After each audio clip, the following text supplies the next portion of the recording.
Hopefully you can hear me better now that we switched over to the real microphone.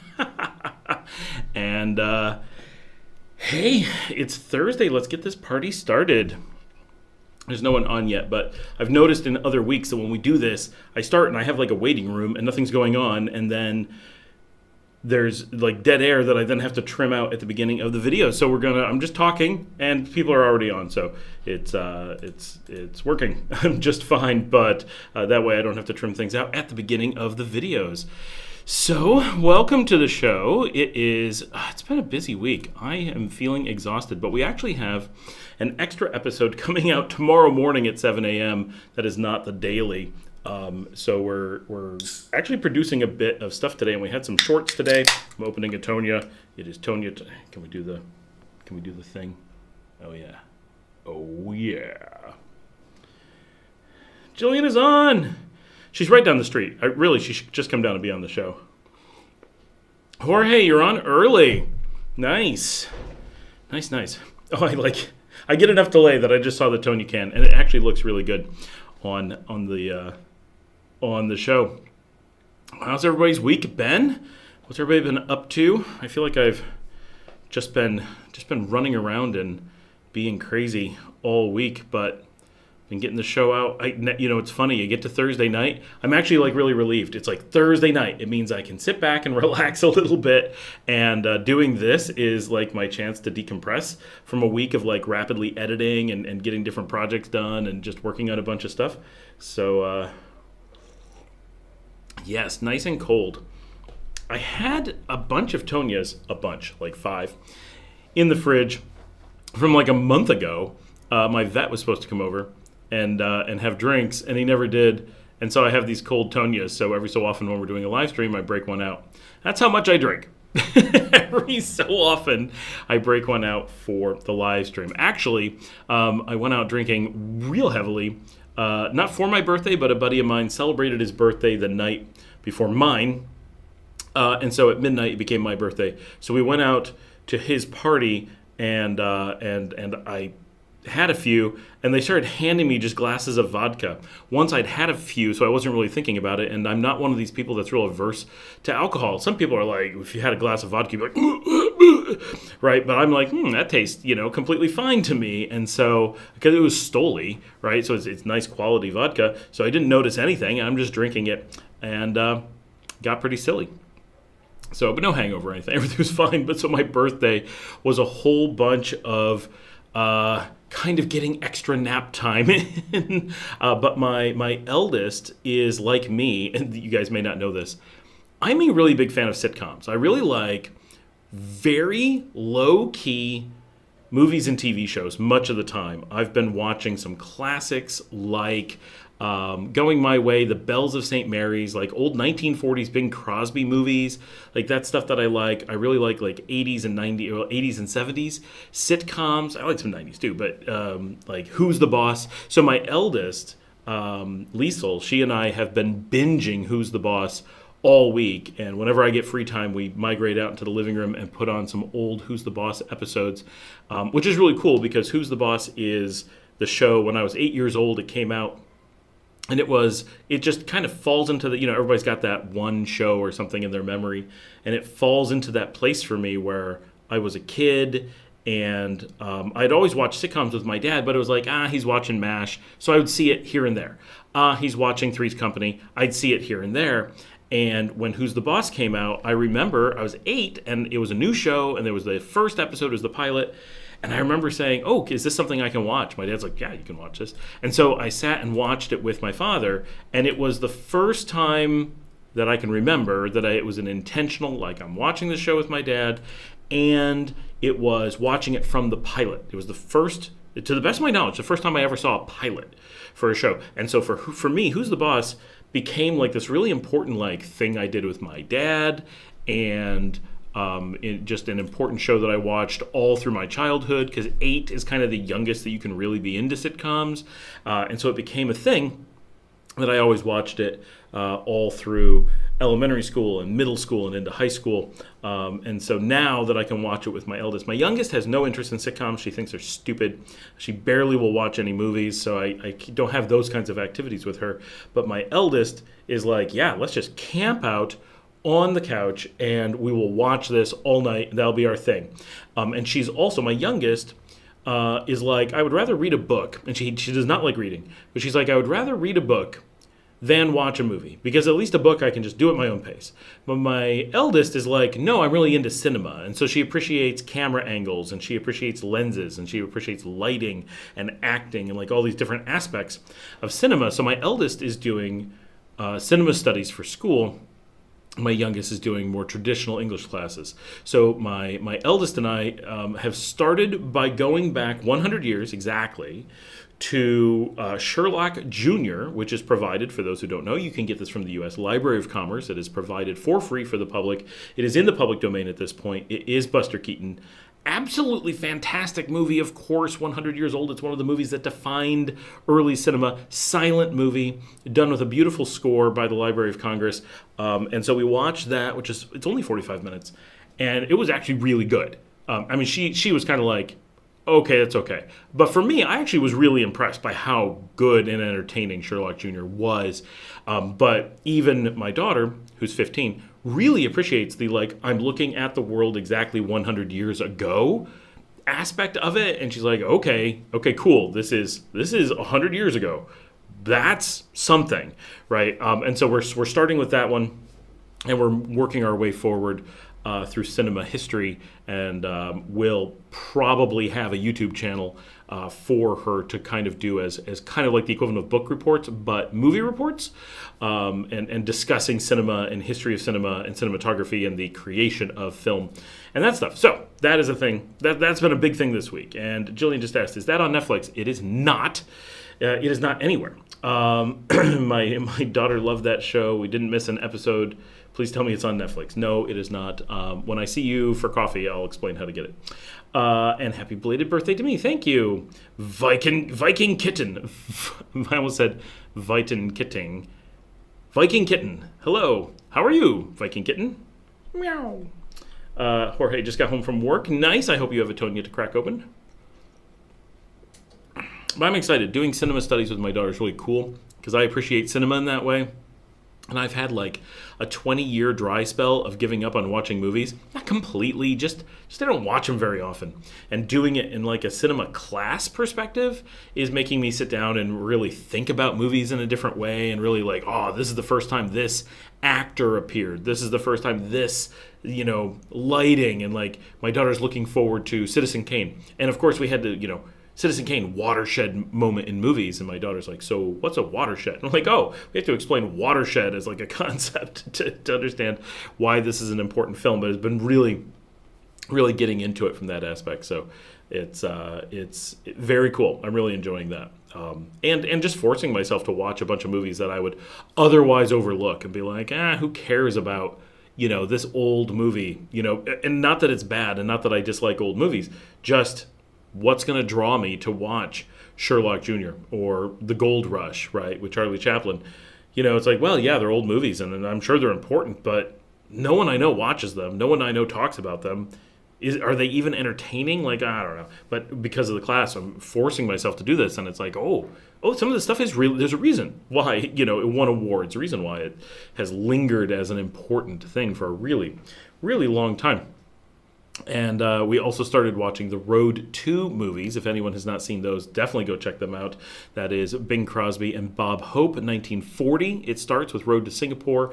They did 7 movies through the 40s and the 50s. I think the last one was either late 50s or maybe even early 60s. Road to Hong Kong is the last one. And silly. They were huge comedy movies in their day, with massive stars, and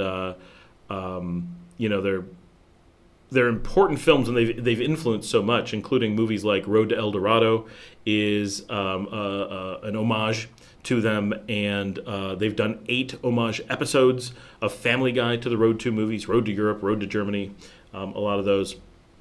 So really important films that just are constantly being referenced by things, and already watching the first one, my daughter's like, oh, this has been referenced here and here and here. Like, she's getting that stuff, so it's pretty cool. All right, Tom is on. He says, hey, Scott, how prevalent are athletic races like running, cycling, swimming in Nicaragua? I love your channel. I would consider the move, but I do love my running meetups. Thanks. Ooh. Okay, so do they exist? For the most part, yes. The thing I'm going to say that doesn't is swimming. Swimming is so this is obviously triathlon. There's not triathlons here, not any that I know of. Swimming is, in general, very rare within Nicaragua. Like, people just don't swim. There's a lack of pools. There is a lack of people who know how to swim. Does it exist? Yes. Could you go swimming? Of course. But is it a thing that people are going to go do? Or are you going to find competitions for it? No, I don't think you are.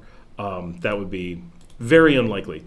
Running, I honestly don't know. There is probably some people do run. You see people out running. But cycling is actually a very large thing here, and you'll see group of cyclists all over. Nicaragua is a major competitive cycling country. I'm not going to say that they win a lot. I don't know that that's true, but but they do have a lot of people who take cycling very, very seriously, and that is something that you can witness all over. I don't know what the races are like. I don't know how far afield they go to compete in those things, but I know that people do it here quite a bit. So that is a thing. I'm letting some people know about the live stream. If there's anybody you think should be on the live stream, send them the link. You can just grab the link and just send it, and it'll just pop them right in. So if anyone that you know isn't on and should be, let them know about the show. I was kind of running late this evening and did not get the word out. I definitely did not get the mailing list done yet. It's been a week, so sorry that I don't have that together yet. I definitely want to get that together. I do think it's a good idea. Just have not had the time. He says after I've been explaining all the movies I've been watching. Yep. And yeah. So, hopefully I can get things back up on my screen. No, there it is. No more questions? Come on, guys. Let's get this conversation on the road. No, overall, Jillian, there's not that much on Netflix. Like, I'm very disappointed with the continuous loss of Netflix stuff that seems to be happening. Like, it's just, they have some good things, but so much is just getting less and less and less recently that, it's sad. It's sad how much we've kind of lost in that aspect. That it's just not the Janet's here. Hey, Janet. It isn't the repository that we had hoped it would be of loads and loads of amazing, movies and TV shows that we would never lose and be able to forever watch and stuff. It's like cable TV. Well, once in a while there's something good on it, but it all seems to disappear really, really quickly, and everything's like, oh, you can only get it in this region or that region. It's extremely limited. And just overall, I've become very disenchanted with Netflix, and I find that I never turn it on. Like, oh yeah, I'm really looking forward to season 5 of Stranger Things. Oh, that's not coming out for 2 years? Why am I keeping Netflix for the next 2 years? There's not a single thing on it. I never want to open it and watch it. Like, it has only 500,000 questions. Well, get them up here. And so I never open Netflix anymore. I find that either I open up my own library of things or I watch YouTube, which, thank you all of you for watching YouTube tonight. But I don't find that I'm finding things on Netflix. I don't like the Disney Channel generally. There's a Disney Plus. Like, there's stuff on there, but very little of it do I get excited. Like, oh, I want to go watch that. And very little is on, like Paramount. Like, it's all spread between so many services that I find there's no service I want to go to. Each service has like one show that I'm interested in. And like Amazon, I think Amazon Prime no longer has any. Like, I just need to watch the end of Jack Ryan, and then there's nothing on there. Apple, they did Foundation. Yes, I want to watch that. That's it. Like, it's like one isolated thing. So it's, but your Netflix is French, and you're having fun with your VPN, hopping around different countries. Yeah, I mean, that's what everyone does. It's the only way to get anything, but it makes it that much more expensive. Now you have to pay for a VPN as well. And you have to do this huge amount of work, and routinely they cut you off when doing that, or from time to time. Try using a VPN, set it for different countries to use Netflix. No, we totally do that, or we would have nothing watchable.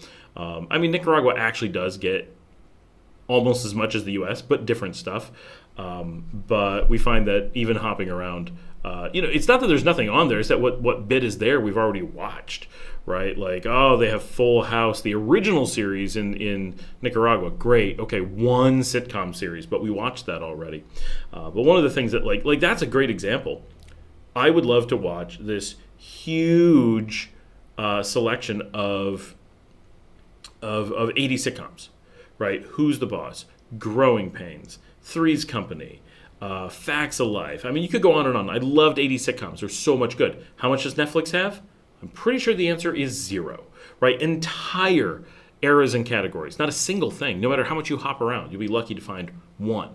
And so that kind of stuff, like there's just gaps on such an epic scale. And trying to find anything is so hard that you spend so much time searching and then discover that there was nothing there to search for. And that's why it was so hard to search. Like, I find it very frustrating. And then adding in the VPN challenge, like, okay, there could be something, but we got to hop to another country at random and try to guess what they're going to have. And every time, and I know this sounds whining, but every time that I find a show that I like, except Stranger Things, it gets canceled before they get their feet under it. Queen Sono was amazing, I thought. This really great action, spy thriller series, and kind of goofy, set in South Africa and filmed all across Southern Africa. So it's filmed in Zimbabwe and Malawi and Madagascar, Mozambique, and like this is really cool, showing off all these cities that you never go to, that you really don't know much about. It was so cool to see things taking place there. I was really into it. Made it one season and they're like, nah, we're just giving up on the whole thing. It was like, I do love Club de Cuervos. Really love Club de Cuervos. Stranger Things I've probably watched 4 times. My kids love it. We're really into it. It's just not done yet. If you like Stranger Things, we discovered that Beyond Two Souls is most certainly the video game that it totally ripped off. We can only imagine that they paid a gag order to make sure that they did not disclose that was the source of Stranger Things, because it is so much exactly Stranger Things 2 years older that it's impossible to contemplate, like the amount of like the look and feel is even copied, let alone the events and the characters and stuff. And we recently played that. It was pretty good. What about Peacock and Pluto TV? They have some stuff like that. Yeah, they do. Peacock, I'm not so sure, just because we don't have it. Pluto, I've tried, and every time I try to use it, it's like, oh, we found like one thing, and then no, and then it'll be like, okay, so I found one thing one time, and then it turns out it only has spotty episodes, and you can't like really watch it, which it might be fine for people who are like, I just want to remember what MASH looked like. But if I'm going to watch MASH, which I'd love to do, I want to sit and go from the beginning to the end, not miss an episode, and really get the experience as good as you could possibly get it. And if I'm not going to do that, I wouldn't do it. Douglas is on, and he says, nah, Cody it. So Douglas, if you've used Cody, which I have in the past, it's been a while, check out Jellyfin. Umbrella Academy, also good. Not bad. I have seen some of it. I did enjoy it, but it didn't it didn't hook me. One of the stars of Umbrella Academy is the star of Beyond, and the inspiration for 11. Nicaragua wasn't on my radar. Went to Panama and Costa Rica. I used to live in Panama, in case you didn't know. A nurse I work with is from Granada and is moving back home when she retires. She suggested I look at Granada, so I know nothing. Oh, well, welcome. How cool. So I used to live in Granada, and the first thing I would say is it's my number 1 city that I don't recommend in Nicaragua. Just to be fair, a lot of people love it. But Granada has a tendency, so it's a smaller city. It's near the capital, which is very nice. It is on the lake, which is very nice. It does have some great things, including like the best restaurant scene overall in the country. It's a little bit more expensive, but it's a tourist center. So be prepared that Granada could be exactly what you want because it's a tourist center and you're like, I love tourist centers. This is fantastic. Or you could be like me and my family and get there and go, ooh, I like this Nicaragua thing, but Granada is not what I want. It's a tourist center. So we ended up moving out to Leon. Originally, we lived in Granada. We put in a small amount of time there, moved to Europe for a while. We had lived in Panama previous to living in Nicaragua. It was really, we loved Panama so much that drove us to come to Nicaragua as Central America is so fantastic, but we started in Panama, so we're like, we need to branch out. We need to discover more before we commit to something because we were ready to commit to Panama. And we were like, well, Costa Rica is very touristy. Let's skip that. And it's really close, so it's not like we're really discovering the next thing. And then we ended up coming to Nicaragua and really liked Nicaragua, but we lived in Granada, and that almost ruined it for us. It was so touristy. It was a bit more expensive. It was so much like tourist in your face and tourism in your face. So it wasn't just the expats. There was a lot of that. But it was also that all of the locals would show up and be like, you're a tourist, so you're separate from us. And there was a lot of beggars, but people who weren't begging normally, they just begged when they saw you, right? They would be like, oh, you're a tourist, so I'm going to beg from you. And that would be a thing. And that was very uncomfortable. And people would come to your door and scream at you through the door all day long, make it impossible to live. You'd close up all your doors and act like you didn't live there. And that created other problems. We were once fumigated while we were home because we had worked so hard to hide from these people who would come and scream through our windows. So it was it wasn't the best. Now, of course, you could live farther outside the city center. That would mitigate things. You may just love Granada, and it's got a lot of great stuff. But we then lived in Europe for a while, and when it came time to look at where we were moving permanently, and Nicaragua just flew to the top of the list, my wife was like, but I really didn't like Granada. I'm like, we're not going to go back to Granada. She's like, I don't know. It's all so hot. I'm like, it's not as hot as Granada. And she's like, I don't know. There's so much tourists. I'm like, not so much tourists like Granada. And I really wish there was a beach. Well, let's move to the beach. And then she was sold. But Granada almost ruined things for us because it was a mix of things that we didn't want. And coming back to Leon, Jodido, instantly it was a different experience, and 100% we're just like, this is the place we want to be. I actually prefer Matagalpa. I prefer the cooler weather, but Leon has such a great culture, has such great people, such a great community. So few tourists, but not so few that there's nothing. If you go to Jinotega, where there are zero tourists, sometimes you're like, I really wish there was a restaurant that catered to tourists. I could just use some variety of food that, Nicaraguans aren't looking for. But there's no tourists, so no one's going to eat there. When in Leon, you're like, well, there's just enough tourists that there's a few restaurants with a little bit of selection, and you can get by until you visit Managua for the next time. So there's reasons that I think Granada's great. Definitely consider staying in Granada, like rent an apartment. But keep in mind that Granada really stands out as kind of a unique city in a way that Leon is unique, of course, but Leon is much more just a part of the rest of Nicaragua, and Granada is a little bit more different than the rest. That's not different like San Juan del Sur, but that's not a city. Granada is still Nicaragua, right? It's just Nicaragua with a lot of tourists, whereas San Juan del Sur is like an enclave. Yes, solo journeyer, you made it to the live. Welcome. You're like number one. Haha. There's huge benefits to living in Granada. This is Homes for Rent talking. You can't really understand the benefit of being close to the capital and a great place to network with other foreigners. You can't really understate. Did I say understand? Understate. No, he's right. That being close to so you can be closer to the capital. You can be in the capital, right? And Messiah is closer to the capital. But Granada is really close to the capital. And if you're not a driver, they have the Ukabus from the main square. Goes up there in 30 minutes, and for $1. It's so easy and comfortable. There's no reason to ever drive. You can go into Managua, do your shopping, all kinds of stuff. You have access to Messiah really close, which is another nice city. It's in between. So you have a bunch of stuff. Granada is really nice and definitely has its advantages. And if you want to be able to network with other foreigners, it's going to give you the best networking. Like, that is just how it is. It's got a load of networking opportunities, no question. But it is also very difficult to get away from the foreigners. And so when you're there and when you're doing things in the Managua mode, it is very normal to kind of get sucked into sort of an expat universe.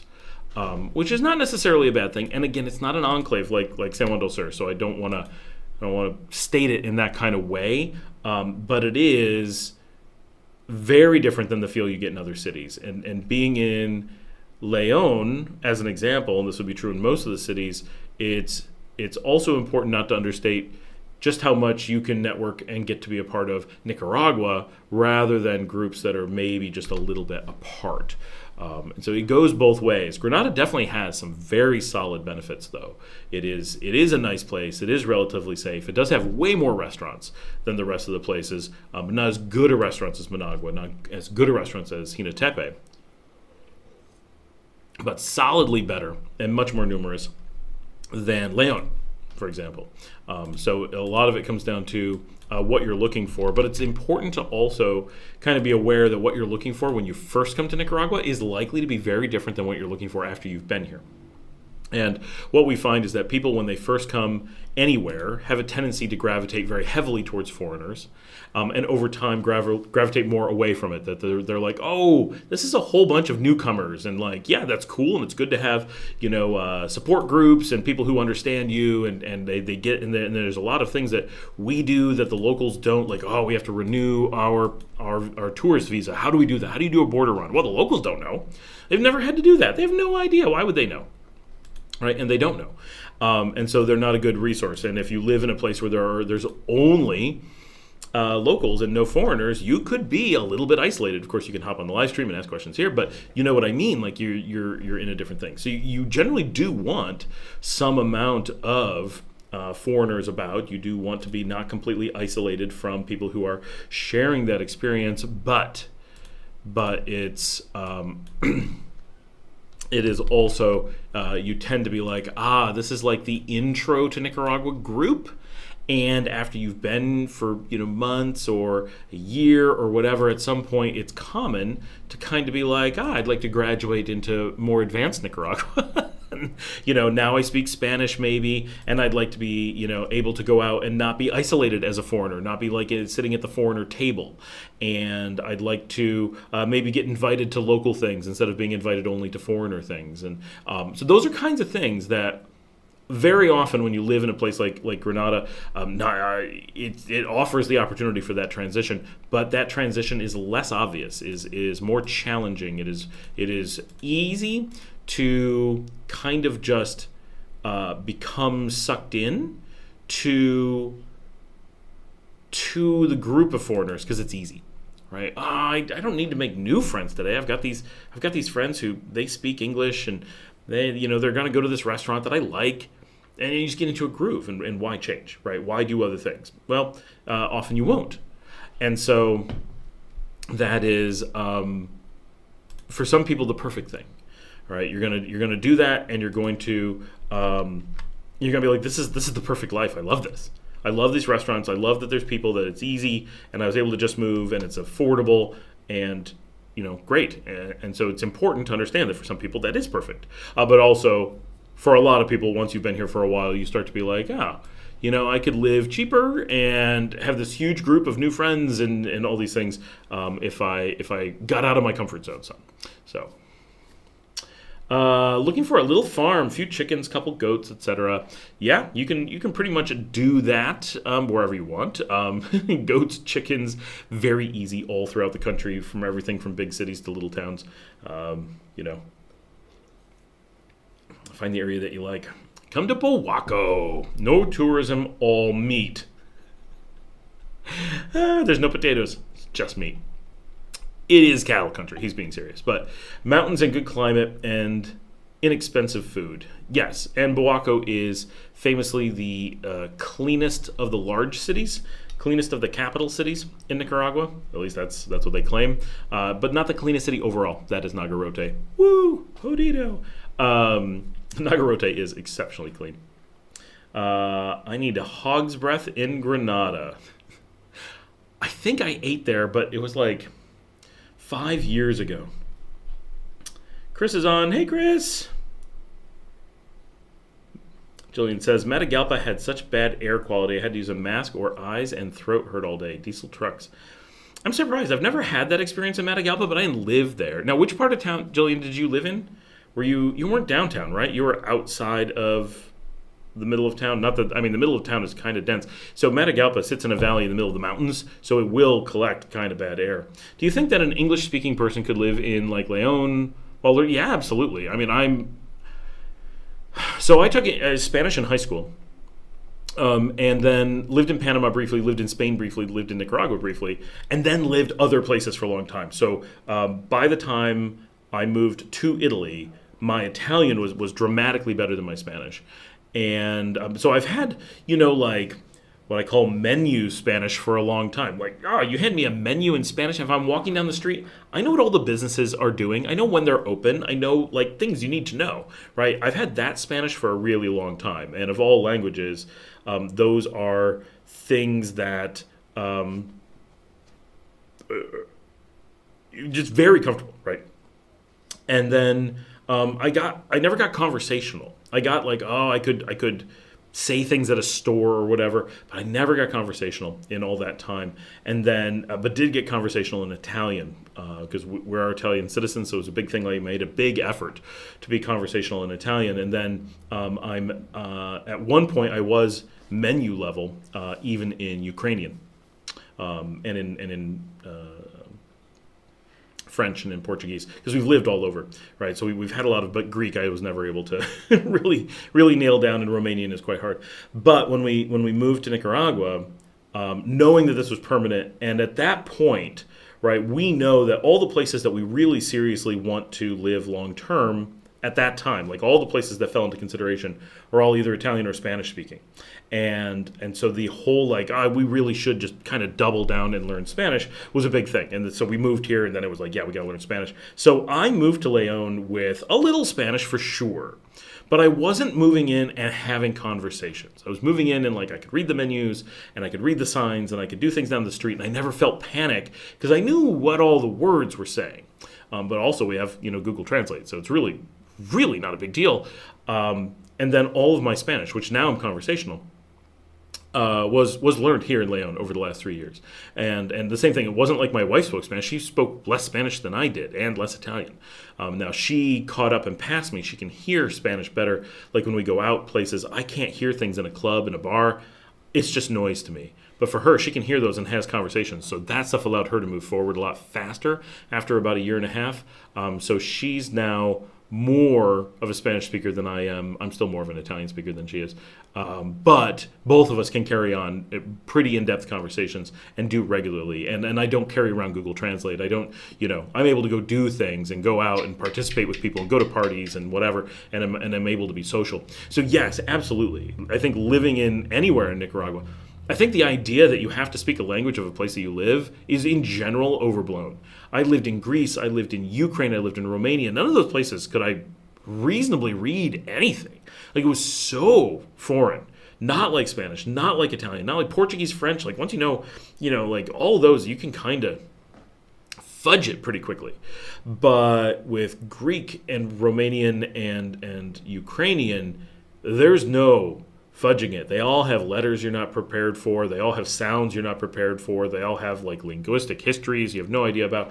And all of those was completely functional. You could make it living there. And the biggest problem is it was so hard to make local friends, but you were also such a novelty that even living in Greece, the local shepherds would come grab me to have raki, which is, grape shots, late at night, and they would do the best to speak English. I'd come up with what little Greek I knew, which is a word here and there. I had no idea how to put a sentence together, and we would have a great time. And so even with essentially no language, we could have a good time and hang out and make friends. But with Spanish, and if you're coming from English, right, Spanish, French, Portuguese, Italian, any of those languages for a place are generally accessible enough that people understand a lot of the words you're going to say in English, you understand a lot of the words they're going to say in Spanish, you will really quickly pick up words. You may not learn how to speak Spanish.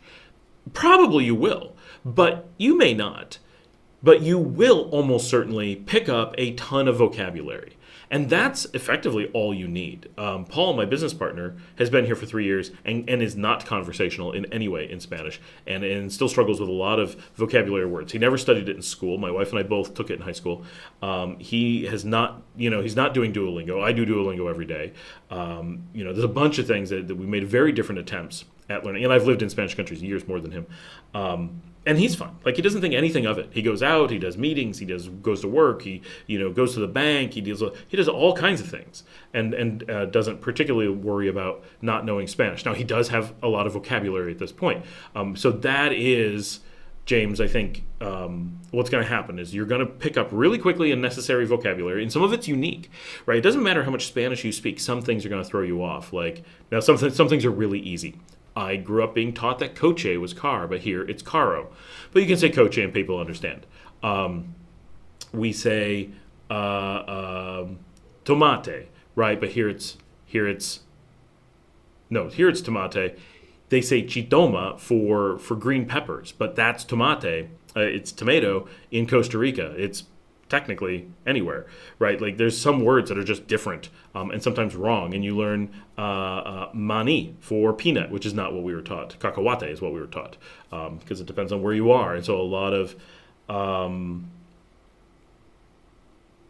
of things are going to be local, and you're going to tuani, right? You're going to start saying tuani about things, and that's a word that's just used here.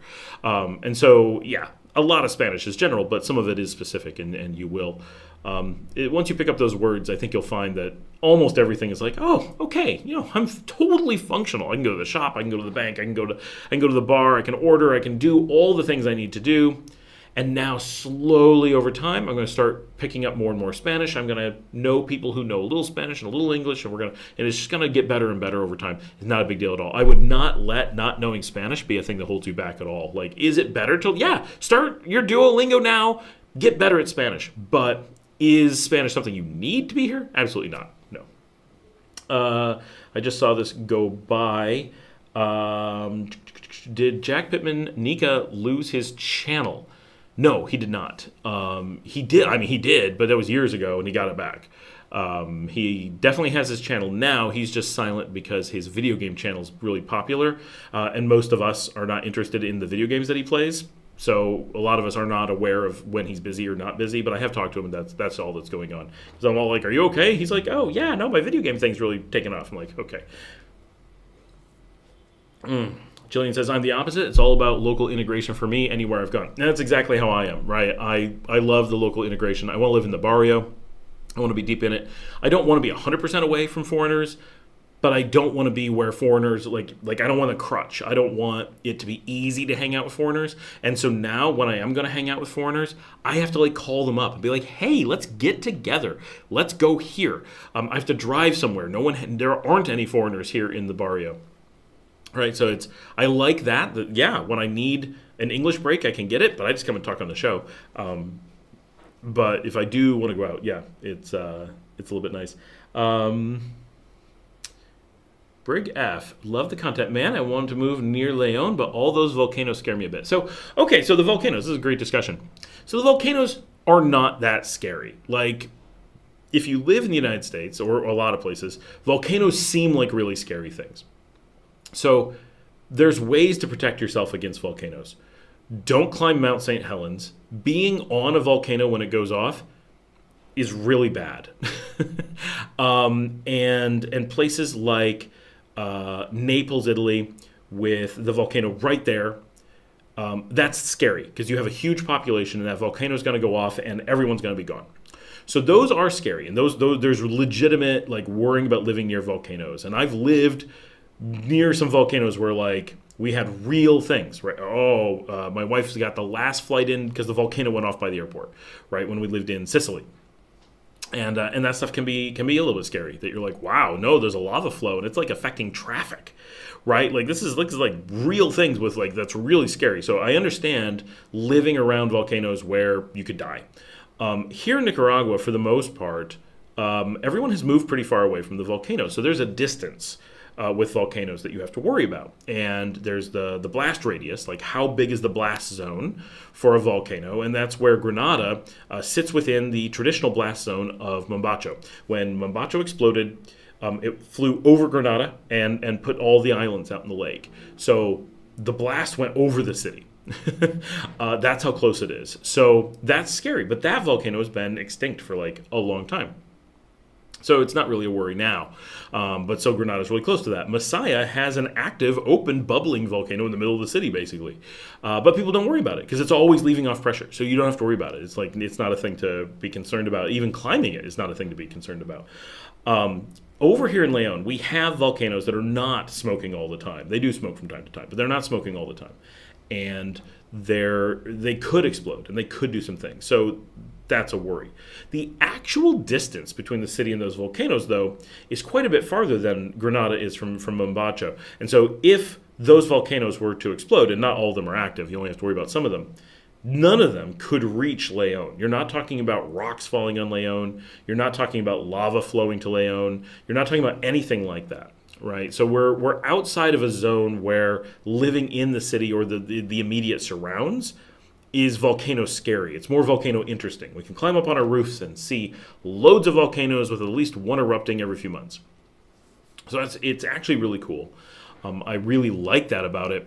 And just like the earthquakes, unless you're in very specifically dangerous spots, they are not at all worrisome.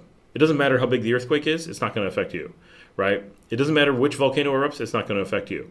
The place that is affected by volcanoes is Chinandega to our north. That sits in the foothills of San Cristobal, which is a really large, very active volcano, and it routinely drops ash on the city and causes everything to shut down. But even the people who live in the middle of the city and are under ashfall on a regular basis, they only find it annoying. They don't find it scary because lava doesn't come through the city, because explosions don't come through the city. It's just stuff falling out of the sky, which is super awful, but it is what it is. So because all the volcanoes here in Nicaragua have been active for a really long time, and because we have loads of open space, all the populations are moved far enough away that you really shouldn't look at them as a worrisome type of thing. In fact, the city that's probably the most at risk from a volcano is Managua itself, and it's not very bad. But if there are specific places that you'd be like, okay, I'm right next to a volcano that could go off. This is really close. Okay, maybe not there. But Leon, no, there should be no worries about volcanoes here. Every single volcano we can see, there is not a single one that could explode to such a degree that we would be worried. Leon Viejo was a city built where it was like that, and it could have Pompeyed. And so they evacuated the city, and then after some period of time, it did get Pompeyed, but no one was there. So all the buildings are buried in ash. You can go see it as a museum, but it's also a really long drive away, nowhere near Leon. So we don't have those kinds of risks at all. Don't look at it with that kind of worry. And thanks. Jillian says, yes, it was in the mountains north of Matagalpa, so maybe the contrast got to me. Yeah, I feel like maybe you were just in an area with bad air.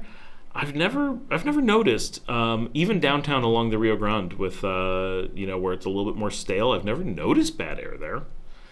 Many English Mandalorian, many English words have Spanish origins, so many similarities and easy to learn. That is definitely true. There's a lot of you'll just notice things pretty quickly, and it gets easier quickly.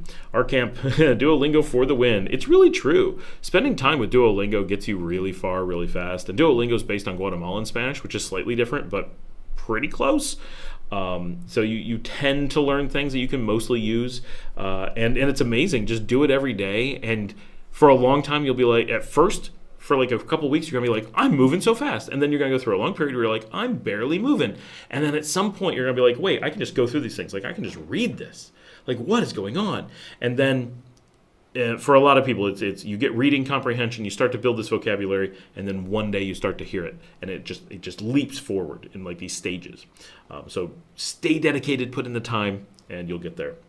Basura has different meanings in Spain versus Mexico also. What does it mean in Mexico? Solo Journeyer, I heard that memorizing 1,000 words will let you understand 88% of everyday conversation. That's probably true-ish. It's 1,000 words, but the thing you need to understand is how to conjugate. And if you don't conjugate, the problem that you run into, especially in Spanish, but it's true in English too, is that there's a lot of times where people are saying things happened in the past or are going to happen in the future, and they may sound nothing like the original word, or you may be missing some of that stuff. So if people are speaking really slowly to you and you're having okay, we're going to sit and we're going to try to communicate and you have 1,000 words, you're probably okay. If you're trying to listen to other people have conversations and you're trying to eavesdrop and you've only got 1,000 words, you're probably going to struggle pretty heavily. That would be my, because I think my Duolingo says I'm like between 5,000 and 8,000 words. Maybe that's not correct. I have a very large vocabulary. I have a bigger vocabulary than my wife, and she has much more conversational than me. Like, she can hear what people are saying better. I still struggle with people I speak to every day, and they'll say things like "benyarme," which is I'm gonna take a shower, I'm gonna take a bath, and I won't hear it. I'll be like, "What? What are you saying?" Like, I know benyarme. I use it all the time, but when I say it, it's benyarme, but that's not correct. That is my American accent, benyarme. The real benyarme is benyarme with a V sound, because there is no B sound in Spanish. B's are just another way of writing V's. And so I'm going to take a drink, beber, and I'm going to live, vivir, are both vivir. And Wilbur with a W and Wilbur Wilver, and Wilbur, the W is irrelevant, with a B, Wilbur, is pronounced Wilver, and a lot of people write it with a V because it's all, okay, so I live in Sutiava, right? So there's two ways to say it. It's Sutiava, Sutiava. I'm gonna type this so people can see it. I live in Sutiava, the barrio, but it is also written, and it's officially written both ways. Right, so if you look at Google Maps, which is pulling from the city records, it's Sutiava with a V. If you look at the old markers at the church, it's Sutiava with a B. But it's also written with an extra B, Subtiava. But they pronounce that early one kind of like a B, and the late one kind of like a V. They can write it either way. It's completely random. And so you'll find all kinds of people writing their own names in alternate ways. It's absolutely crazy.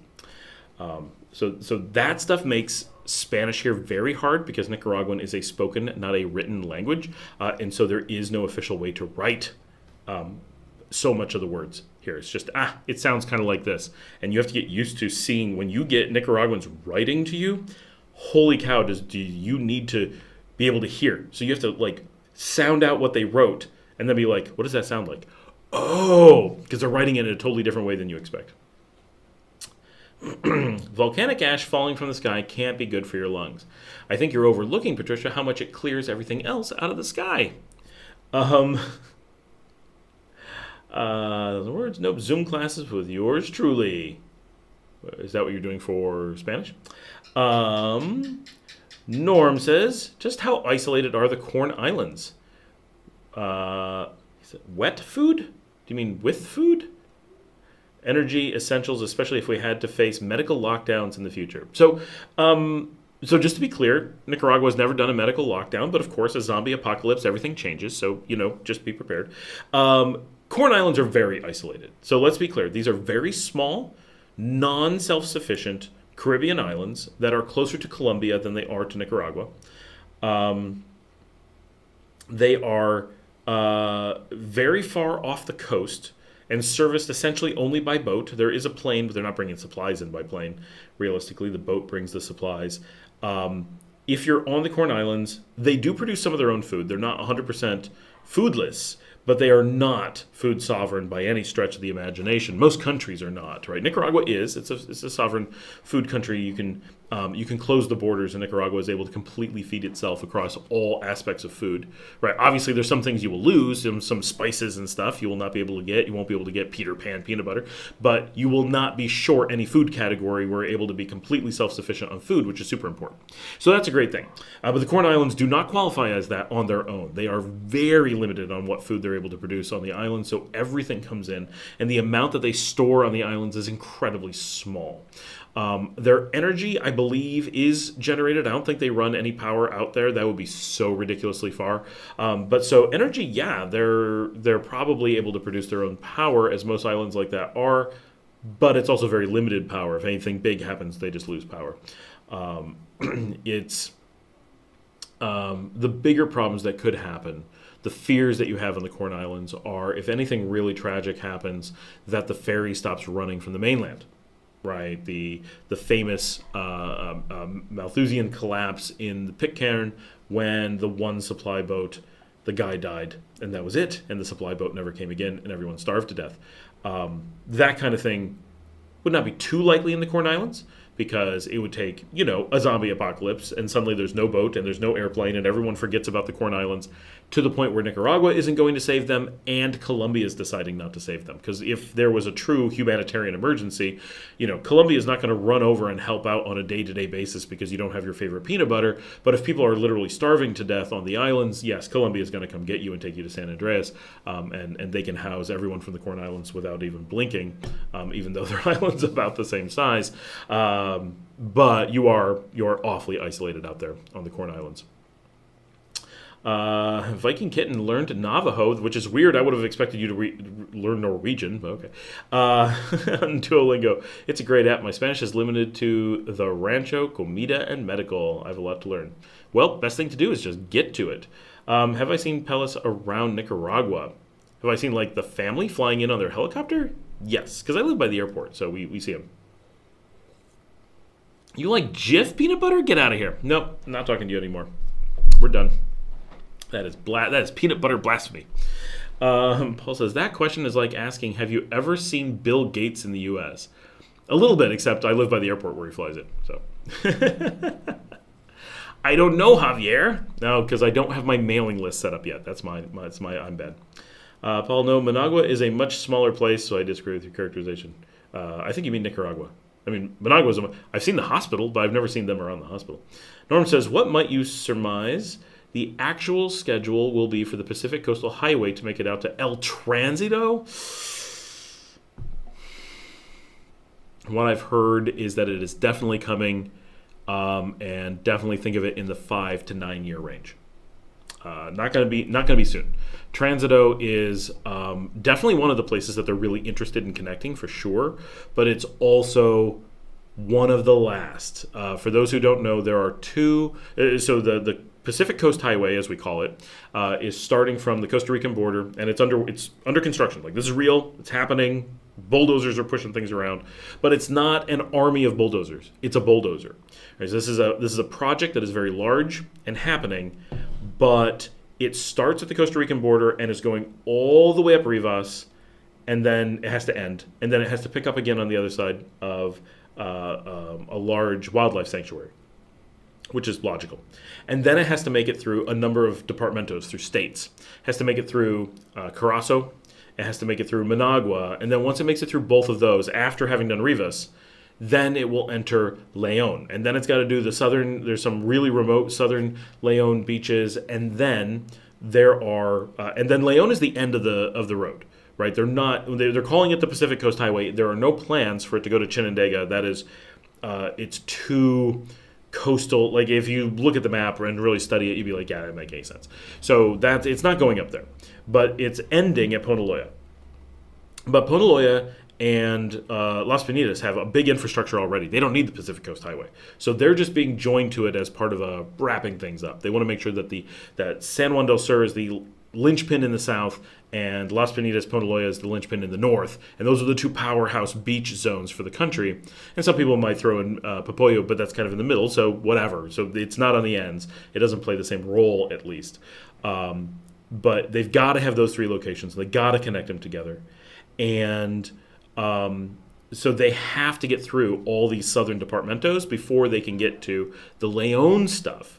And León's a much lower priority because it's so well connected. And León has two remaining beaches of any prominence that are not currently connected. One is Salinas Grandes, which is the one directly south of Las Piñitas and is very remote, and people kind of just like it remote.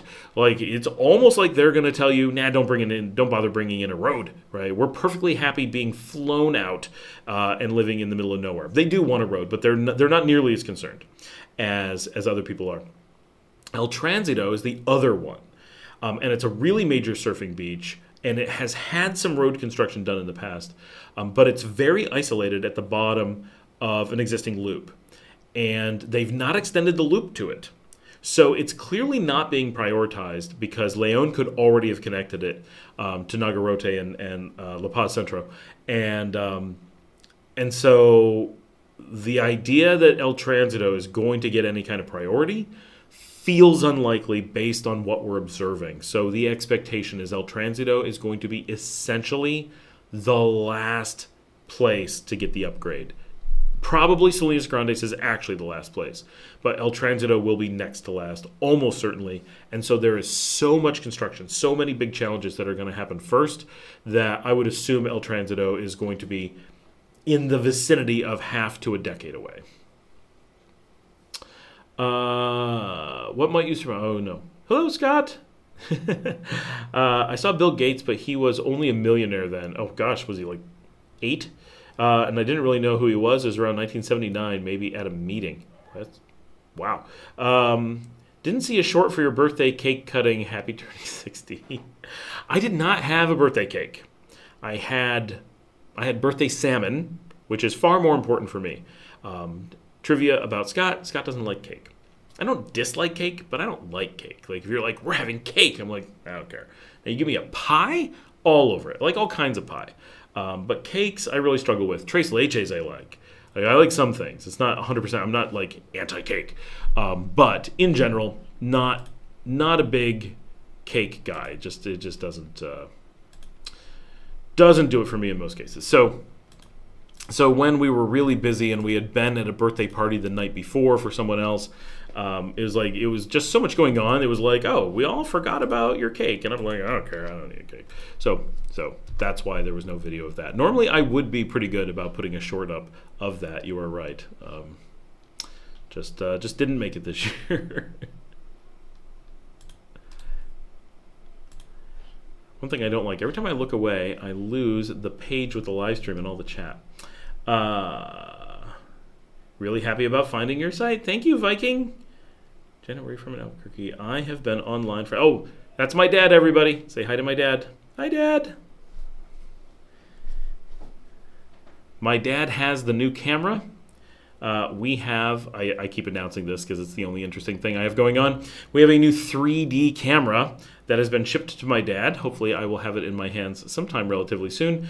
And we'll be adding full 3D, not just 360 stuff, but 3D stuff to the Nicaragua 360 channel. For those of you who are new and have not checked out the other stuff, definitely check out Nicaragua 360. It's one of our other channels. And Nicaragua. Nicaragua is the channel where we put live concert events. They're not normally live. In-person concert events that we have gone to record. They were live when we recorded them, and then we put them up there so you can watch Nicaraguan bands and musical events and see what it's like, what's it like going out here.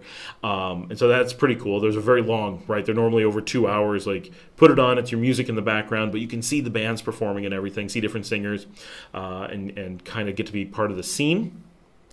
And Nicaragua 360 is very chill. I go out currently with a 360 camera and just stand places or whatever, put it on a tripod and get very low-key 360-degree scenes of different places. It could be beaches, it could be a city center. Sometimes I actually get events and I'll like march with a parade, and you can follow along in the parade and you can turn your head in all different directions. And if you're on like a cell phone, you can actually move the cell phone around and look at all the different, like, it's really cool. And even if you're on a TV, you can use the remote and move the angle around because you can look up, down, all around. Like, it's really neat. And then upcoming, we are going to be adding 3D. So it's, instead of being 360, because I can't afford to do this in 360, it's 180. So it's everything forward of you, and you can look around, but there you can see the edge of where you can see. But everything's in actual 3D. So you really don't want to move your head around too much, and I'm hoping to do a lot of like tours of places and like take you into cathedrals and stuff and show you things like that, so you can really feel like you're there. But you have to do really slow, careful movements and everything, or just have it on a tripod, because if you move 3D around, you start to go whoa, whoa, whoa. But to see that, you have to have a VR headset.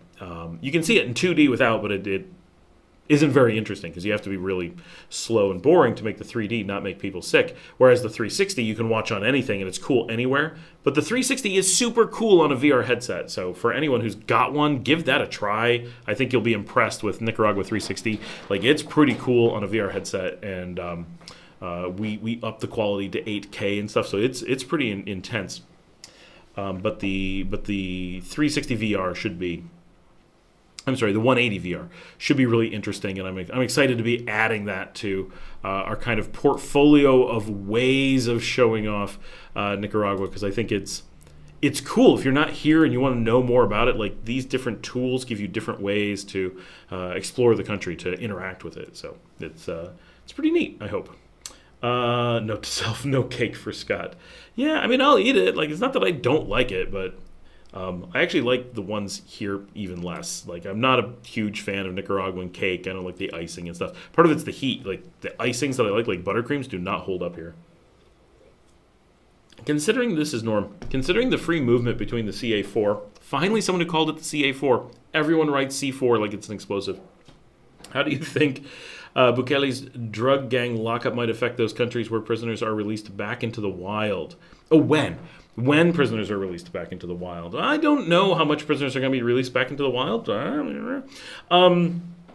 So historically, they have not been a big problem. I don't know that they're likely to become a problem in the future, regardless of what El Salvador does, because they're traditionally, the gangs in El Salvador move between El Salvador and California, not into this region. Nicaragua has traditionally really strong controls against gangs and drug trafficking, so we're about the last place that gangs want to go. Like, you do not fare well here. It is the degree to which they are always keeping the borders controlled and keeping movement around the country controlled and keeping the gangs out is extreme. And so, especially here in the southern CA4, even if you just opened the floodgates and everyone came rushing out right now, I think we'd be like, okay, we're going to close the border for a few days until we have like really good controls on it, and then it'll be fine, right? Honduras sits between us and El Salvador. Of course, people could jump on boats, like, that's a real thing. And Ed, who's been on the channel like talking a bit, is getting on the boat tonight or tomorrow morning to do the new-ish La Union ferry. Janet may know. Janet, how long has the ferry been running to La Union? Like, I know it existed 15 years ago, but like no one took it. And for a long time it's been discontinued, and now it's in the last few weeks, like you've been hearing people getting on the ferry regularly, which is just crazy. I had no idea like anybody would want to do it, and now it's like the thing. So I really want to get up there and film it. We'll see. But Honduras sits between us and El Salvador. So realistically, other than a few people on a boat, any movement of people from El Salvador to Nicaragua is going to go through Honduras. And Honduras is going through a Bukele light crackdown as well. So Honduras has gone from really dangerous as number 2 to El Salvador 3 years ago to number 1 after El Salvador cracked down to, it may still be the most dangerous place, but it's cut it in half, right? San Pedro Sula was the most dangerous non-war-torn city in the world, and now it's safer than Cleveland or Milwaukee, which is still incredibly dangerous, but it's in a completely different category. And so being able to go to San Pedro Sula and enjoy it as just a normal city is like, what? How can that be? But it's really, really safe. So Honduras is turning itself around at a really quick pace. Guatemala is attempting to. They're having some political problems, but they're under a crackdown as well. And, the government pays for gang members by the head in Guatemala, right? So, they have problems, but their crackdown is extreme as well. So really, I think we're going to see a region moving into a Bukele copycat scenario in the north, because they have to fix things. Nicaragua doesn't have to do that because Nicaragua kept them out in the first place at great cost, and people will often argue whether that was a good idea or not, and you can have your opinions on that, whether it was the right thing to do or the wrong thing to do. But Nicaragua managed to keep itself really safe, and keep the gangs out and keep the drug trafficking out, and so now is reaping those rewards. And it doesn't really have a strong fear. Of course, people in Nicaragua fear that things could happen like it did in other countries, but because there's that fear, because there's that consciousness of it, I think the entire community of the population is very much like, we're going to make sure this doesn't happen here, and because everyone's on the same page and because it doesn't have a foothold, it stays really safe. James says, I love pie. No apple in Nicaragua. Apple pie. You know what? Dr. Coffee, which is walking distance for Jillian, is they had apple pies the other day. Not going to say they're the best. Their pecan pies are much better. But they did have apple pie. Key lime is good in Florida. What good pie in Nicaragua? Next question, street food in Leon. Pecan pie is probably the best pie and the most common, which I can't believe that that's a common thing. There's very little pie here. Pecan and apple are the only two I can think of having seen. I'm pretty sure guava pie is a thing. Guava is the universal, fills the spot where apples would normally pie. In theory, you could do things like pineapple pie. I'm sure soursop pie would be plausible. Have not seen it. Janet says the Duomo cakes are some like more German frosting, not that crunchy local sugar. That is true. That is true. Some of their cakes I like. Overall, they don't do it. They're Guarda Barranco cakes. Duomo is owned by Guarda Barranco. They're just bringing them over from the pasteleria. Janet says, oh, I don't know how long I didn't know before I met someone who took it. Oh, yeah, okay. John Blair, hey Scott, good evening. How is the garbage improvement plan that you've mentioned before going? Any news? I mean, it's in place. It's going to be, you have to look at it with a decades kind of eye. Same thing in, Josie Marzon, yo! The basura situation is going to be a long, slow trek, right? Like it just is. They're putting up signs. They're collecting garbage. They're, you have to start by getting like the message out. This is going to be a rule. This is going to be the fine. This is what you're supposed to do. And then roll out, okay, here's the way to do it. And then start rolling out enforcement. And so it's going to be a really long time before we see any amount of real movement, but we see things happening, right? We see signs going up. We see people talking about it more and more. So I think it's a move in the right direction, but it's sadly a very slow one. Yes, very sweet. Pastries, humble pie, not exactly pies, but tarts. Just joined. Josie Mar, you need to do. We need to do some filming of your extensive ranch out there in the east. It would be great to put on the show. I just looked at the microphone. I keep looking at the microphone. The camera screen is covered up by a bunch of cables, and so I can tell where I'm at. Like I see my hat, but I can't see my face. My face is completely obscured unless I do this. So I forget that that's where I am and that that's where I should be looking, and the microphone's right here. So I'm always trying to point my mouth at the microphone. But quite a bit, I forget that you guys are up there, and I start talking to you like you're down here, and it's a little bit weird. And I just saw myself lean forward. It's really goofy.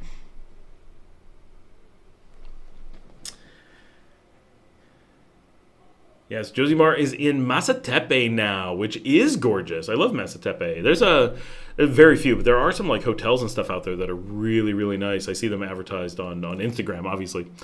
Such a great area. Nice and cool. It's in the middle of things. It's like where Granada starts merging into Carazo. It's a nice area for sure. I like the new highway out there too. Like that, it's so easy to get around now in the witch villages. I am not making it out before you leave for Jamaica. Catarina Masatepe. What is that, 5 minutes in between? Oh, can you see you can actually see the lake. That's crazy.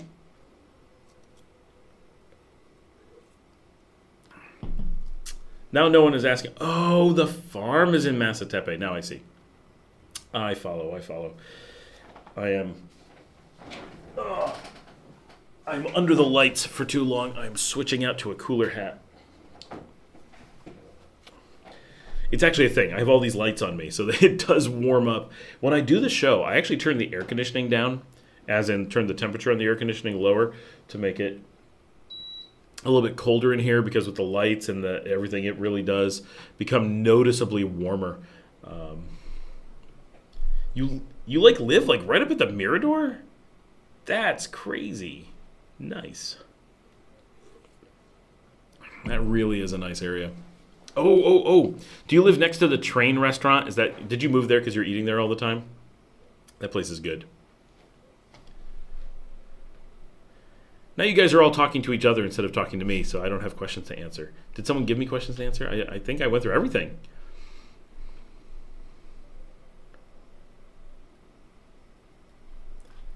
So yes, hopefully Ed is going to take the ferry from La Union, El Salvador, down here to Nicaragua tomorrow morning, I think, is what he said. I'm really interested to hear how that goes and what the whole experience is like, because it would be theoretically really handy to be able to, one, skip Honduras, because for those who don't know, the Honduran border takes some work, but El Salvador's border is like, oh, you're here from Nicaragua, welcome. Do I have to? Nope, have a good time. Okay. Like, it's so easy to get into El Salvador that if you just go up and go straight to El Salvador, in theory, there's like nothing. Like, you just walk right in and just, now you're in La Union, which is a nice area, and there's loads to do, and it's easy to get transport around El Salvador. It's very developed. It's such a small country with a big population that it really does have a lot going on. And so that would be very cool to be able to go up by boat and do it that way. Because, I mean, Honduras is very cool, but going through Honduras to get to El Salvador is a big pain when we basically have a border. So being able to go direct is really cool. Has Las Penitas grown economically?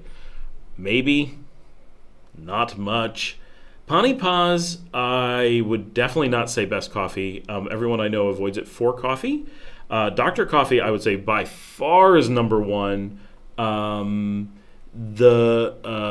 Returno might be number two, which is just west of Amaxa. The place across the street from Amaxa I've actually not been to, so I can't say. That one looks good, and I need to get up there. Pani Paz has the best pastries, but their coffee is definitely not on the list in any way. They do a more like, I don't know, a darker roast. But Dr. Coffee is far and away number one, I would say. Like, they're such a degree of better coffee and better coffee experience. And they're the only place I know that's expanded so much. Like, they've added the largest coffee shop in town as their back room, right? Like, it's pretty crazy. Yeah, twin engine, which is definitely a much darker roast and an American roast.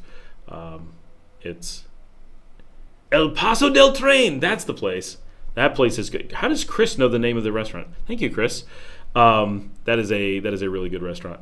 And then for those who don't know, El Paso del Tren is a restaurant. Has nothing to do with trains. I mean, kind of. It's from the old railroad tracks long ago, but it's up a Catarina-ish and has views over Laguna de Apoyo and Granada. It's absolutely gorgeous. But they do traditional Nicaraguan food. So don't go up there for anything. You're not looking for French dinner or anything like that. But it is really high quality food, nice service, and just absolutely beautiful location. And I always forget where it is. Twin engine is all you drink? Really? It's okay. But Returno is pretty good. Casa del Cafe is always reliable. Cafe Gourmet can be okay. They're weird. Their whole experiences is an odd one.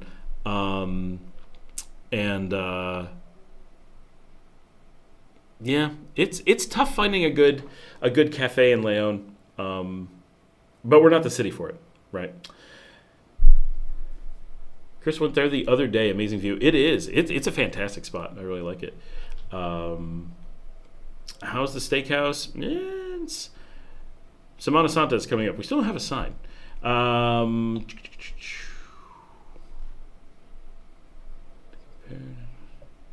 Natural beauty of Nicaragua to Costa Rica. How would you describe that? Ooh, gosh, the natural beauty. I mean, both are beautiful places.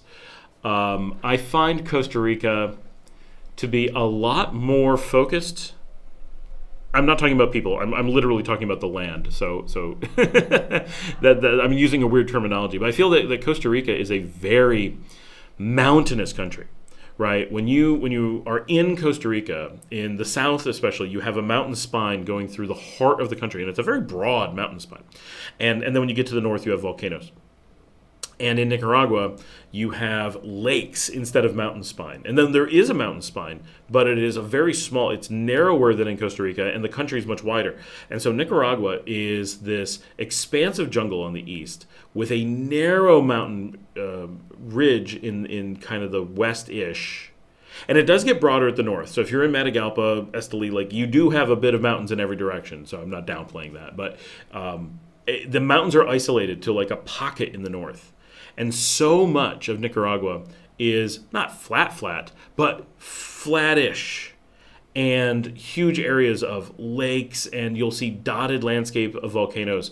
And so it's a lot more large expanses of flat farmland or nearly flat farmland with there's always hills, but they're not dominating your experience. And in Costa Rica, the mountains, other than if you're at the beach, of course, mountains dominate the Costa Rican experience. And so because of that, Costa Rica has a much cooler climate and a much more up in the mountains kind of experience. We're going up in the mountains and ziplining. We're going up in the mountains and hiking. We're going up in the mountains, and like it tends to be a go out and enjoy nature kind of place, and it's beautiful.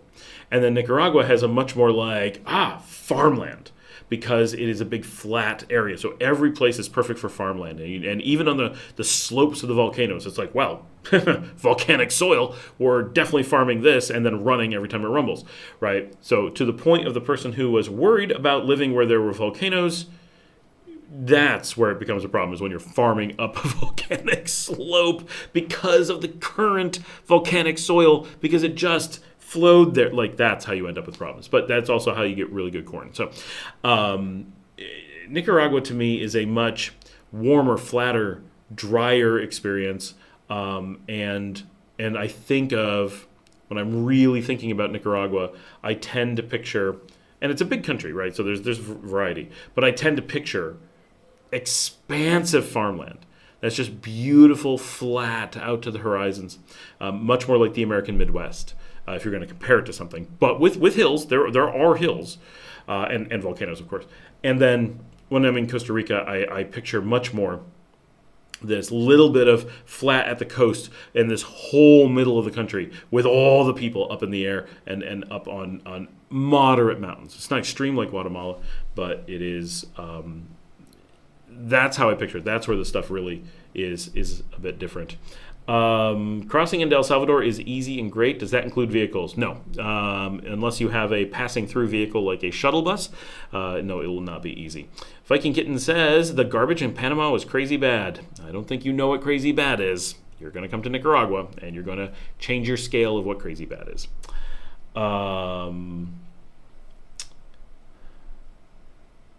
Honey Bear twin engine, not the dark roast.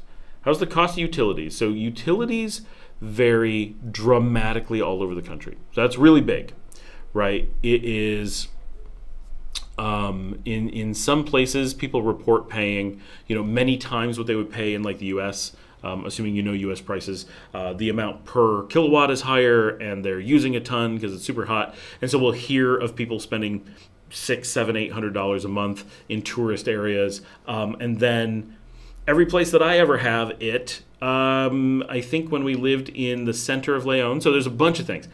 Everywhere you go has a different pricing structure. So there is no Nicaraguan pricing on utilities. There's also, so this is complex, right? There's also a scale. So if you don't use any power, you don't pay for anything. So like if you're like, I got one light bulb and that's all I do and I don't use electricity for anything, it's going to be free. I don't care if you leave that light bulb on all the time. You're not going to pay for it because you're going to be at like the 1 penny per kilowatt, and they're going to be like, okay, you owe 10 cents. And you're going to be like, what? But if you run air conditioning all the time, which I have a unit right up here you can't see, and some people saw it in other videos with the camera in a different spot, so it's right here. And I run it a bit of time because in my office, like I need to not have fresh air because then you get dust and the computers overheat and it's good. And the camera overheats. That's one of the reasons why I cool heavily while doing the live show. This is the only time that I cool it like this is during the live show. I do cool it in the afternoons a lot, but like at like 80 degrees, and now it's at like 76 Fahrenheit. And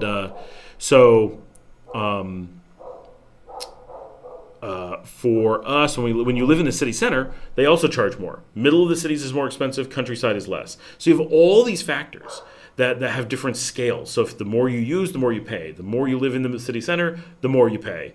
And so you can do a lot to alter how your electricity is used. Also, we don't tend to use anywhere near as many utilities as, say, an American would.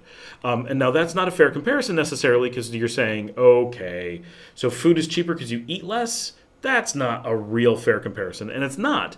However, the world is different. And so I lived in Dallas, Texas, which is a Midwest city. It's not that hot. Our electric bill varied on a low at 200 to a high at 800. And in much of the year, for about 2 months of the year, the air conditioning could not keep the house below about 84 to 86 degrees.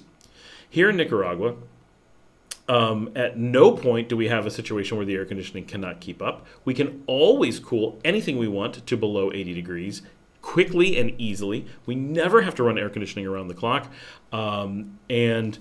Because we do room-by-room air conditioning, because we use more efficient units, because we don't have the 120-degree days, whatever reason, like the way that things work here, we just use less electricity. So whether it's because of the weather or the culture or the type of equipment they put in, or the concrete walls, I don't know. But in Texas, we're sealing all the windows. And here, these are slats behind me. Like, I can feel the air move through them if I lean back a little bit. So it's not sealed in here at all. And yet, we're using a fraction of the air conditioning. So there are just a lot of factors. You can't isolate it and only look at the kilowatt hours. You also have a situation where not everyone is billed for every kilowatt hour. Some places only bill for every fourth kilowatt hour. So the per kilowatt hour, some people are like, see, it's more expensive. Everything in Nicaragua is expensive. But when I show my final bill, it's like, okay, so I have a 9-bedroom house and we average between $40 and $80 per month, and we air condition 1, 2, 3, 4, 5, 6, 7 rooms. 7 of the 9 rooms are air conditioned, and most of them are air conditioned every day. Not every room is always air conditioned. Some of them are around the clock, and that's $40 to $80. That's with all the lights, the studio stuff, the computers, all of that. Our record is like $80. When we lived in La Barrio in the city center, we had a smaller place, but it was much harder to air condition. It got warmer because it was in the city center. We were much like 80 to 120 was more of our price range for stuff there. So that's the stuff I know. An apartment that I have that is not too far away from here, also in the barrio, so at a lower price point. It's a 2-bedroom, 1-bath, but with a big living room. Not big, but bigger than an average Nicaraguan apartment. Like quite a bit bigger, on par with a mid-scale starter home in Nicaragua. So that's the size of it. Literally, we compare it to, there's a full freestanding house one street over from it, and they're like the same price, right? So this is a pretty nice apartment, definitely nothing flashy. But its power bill for a month, only 2 air conditioning units, right? And it doesn't run around the clock, but their monthly bill is like $10 over there. So that it all depends what you use, where you are. There's a million factors. Josie Mara says, Costa Rica has so many trails and national parks and so many privately owned ones. I would love to build one on my new property. Easy trails and bird watching. His new property in Nicaragua, he means. Yes, Costa Rica is definitely full of parks. I mean, Nicaragua has a lot of parks, but Costa Rica has so many parks. But Costa Rica is park infrastructure. Like that is their economy. So James says, in other countries in CA4, a foreigner is allowed to purchase a vehicle. Would be a big deal in Nica. So you're allowed to purchase a vehicle here, and foreigners do all the time. I don't think elsewhere in the CA4, I could be wrong. I don't think elsewhere in the CA4 you're allowed to purchase a vehicle when you're non-resident. If you're a resident in Nicaragua, you can purchase the vehicle, no problem at all. And if you have a business, which most people do, you can purchase one, no problem at all. And if you know someone, like you you're dating someone here, or you're really close friends with some people, there are situations where you might put it into someone else's name. Not something I generally recommend. It's a silly situation, but certainly you can. Josimar, I run my pool and lights and fans and everything 24/7, and electrical is so cheap here compared to Granada. Yeah, my experience is that Granada was really expensive. Now, we were told we were getting ripped off, but we were paying $450 when we lived downtown Granada and never ran air conditioning, didn't do anything. We're pretty sure they were just... That's the problem, is people who have really high bills often are getting the bills from a landlord, and people with really low bills are getting it from the electric company. So that's often gringo pricing. Just be aware. Yeah, definitely. Yeah, we got 40% cheaper when we were paying real bills in the middle of Leon to out in the country, but it was really cheap even in the city. Patricia says, 68 is my happy temperature. My Nicaraguan electrical bill will be expensive. Yeah, but the thing you can do, depends on your lifestyle, pick one room that you really want to have cool, do a little bit of insulation, put in a really good, high quality, high power air conditioning unit, and 68 will be not a problem at all, honestly. Make sure you're using LED lights.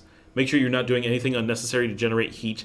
Don't buy Windows computers. Get a Mac that generates... One of the things that people don't realize, Mac computers generate far less electricity. I'm sorry. No computer generates electricity. I'm not nuts.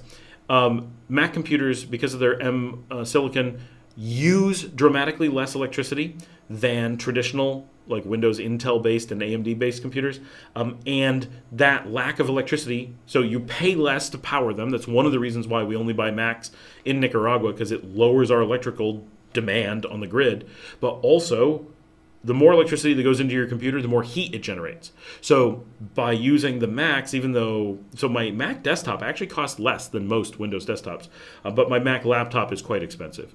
But it uses so much less power and generates so much less heat that over time it will help pay for itself, right? So that's something that I do invest in to save money over time, and I think works really well in an environment where heat is such a big thing. You can lease one. We're talking about cars again. You can lease one from a rental company. It's cheaper, and all you need is a driver's license. Yeah, mostly the rental places are pretty expensive per day, though. Consider, Oh, your electric is dirt cheap. Yep. Lots of fishing. There's not a lot of fishing. There is fishing, and there's fishermen, but there isn't just a ton. Jillian says, what about solar? Had it in Spain and France. Love it. Yeah, there's tons and tons of solar here. So many solar companies. So many people are doing solar. We can get solar that you can't get anywhere else because we get it direct from China. So it comes in at the port of Corinto, and we're getting, the latest, greatest stuff that in the U.S. it's oh, we can't get this stuff. It's such in demand. Here we just ship it in. So that's one really nice thing here is if you want good solar, you can certainly do it. Tarpon fishing, nice. Did you do that on the lake on Colsibolsa? Hey, Scott, if you had to recommend a language school or schools in either Granada or Leon, what would you recommend? Honestly, I don't know a school in either. There's lots of them for learning Spanish, and a lot of them will be good, but I don't actually know one.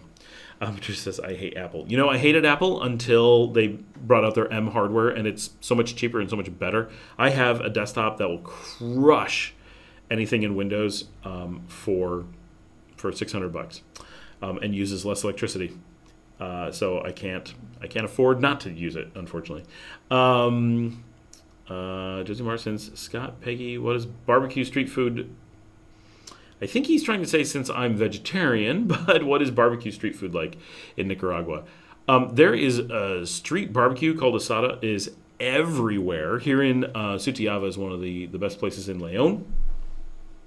It's all kinds of steak, pork, and chicken grilled 7 nights a week, sometimes during the middle of the day. You can get barbecue absolutely anywhere.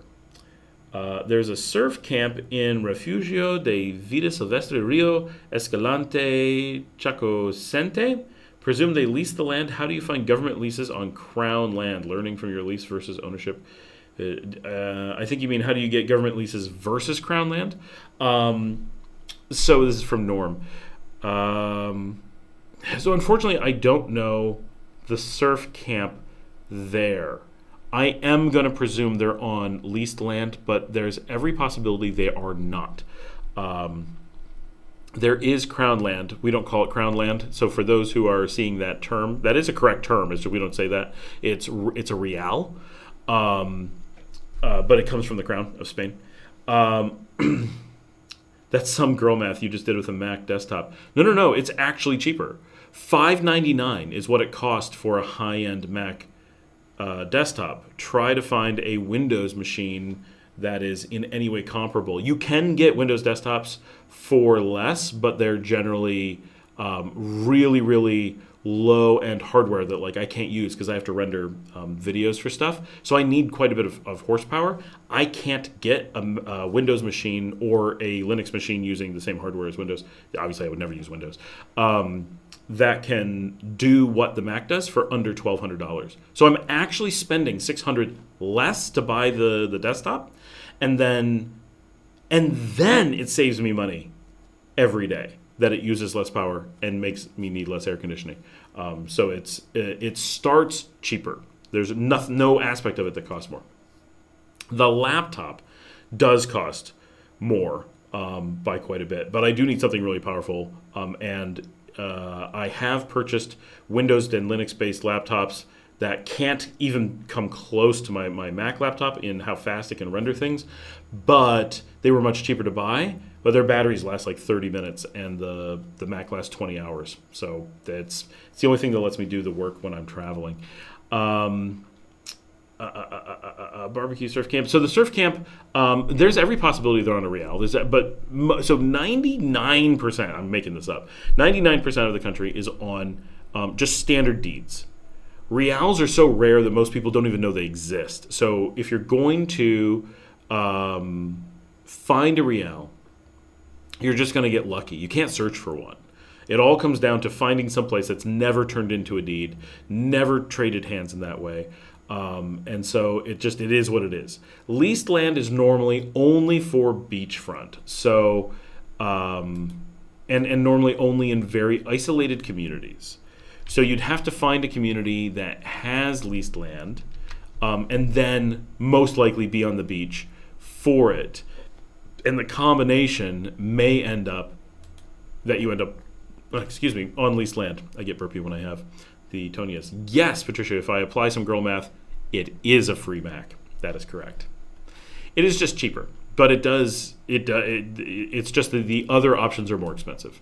So when I'm looking at the Refugio de Vida Silvestre, that is so far from the beach. There's no way that is leased land. That's not an indigenous community. So that may be some special permission from the government, but it's hard to say, right? But a lot of places like that, if you're in a refuge, there are situations where in theory you can purchase something under some circumstances, but there's also every possibility that it is simply the government holds the land and is part of a wildlife refuge or whatever, and is leasing that to you, right? That's different than what we talk about the lease systems. The lease system we're talking about is a universal system where it's not, some people even say in other situations, it's not a lease, it's just a mechanism for the deed. But it's indigenous land that is maintained by an indigenous community right on the beach, and has been indigenous for forever, right? So the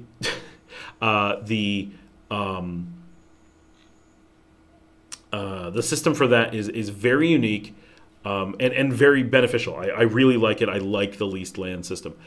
If the government has a preserve and is willing to let someone operate something in that preserve, that may be an actual government lease, and a government lease would be a completely different thing and would not be a form of ownership, and you'd be at the whims of the government at that point.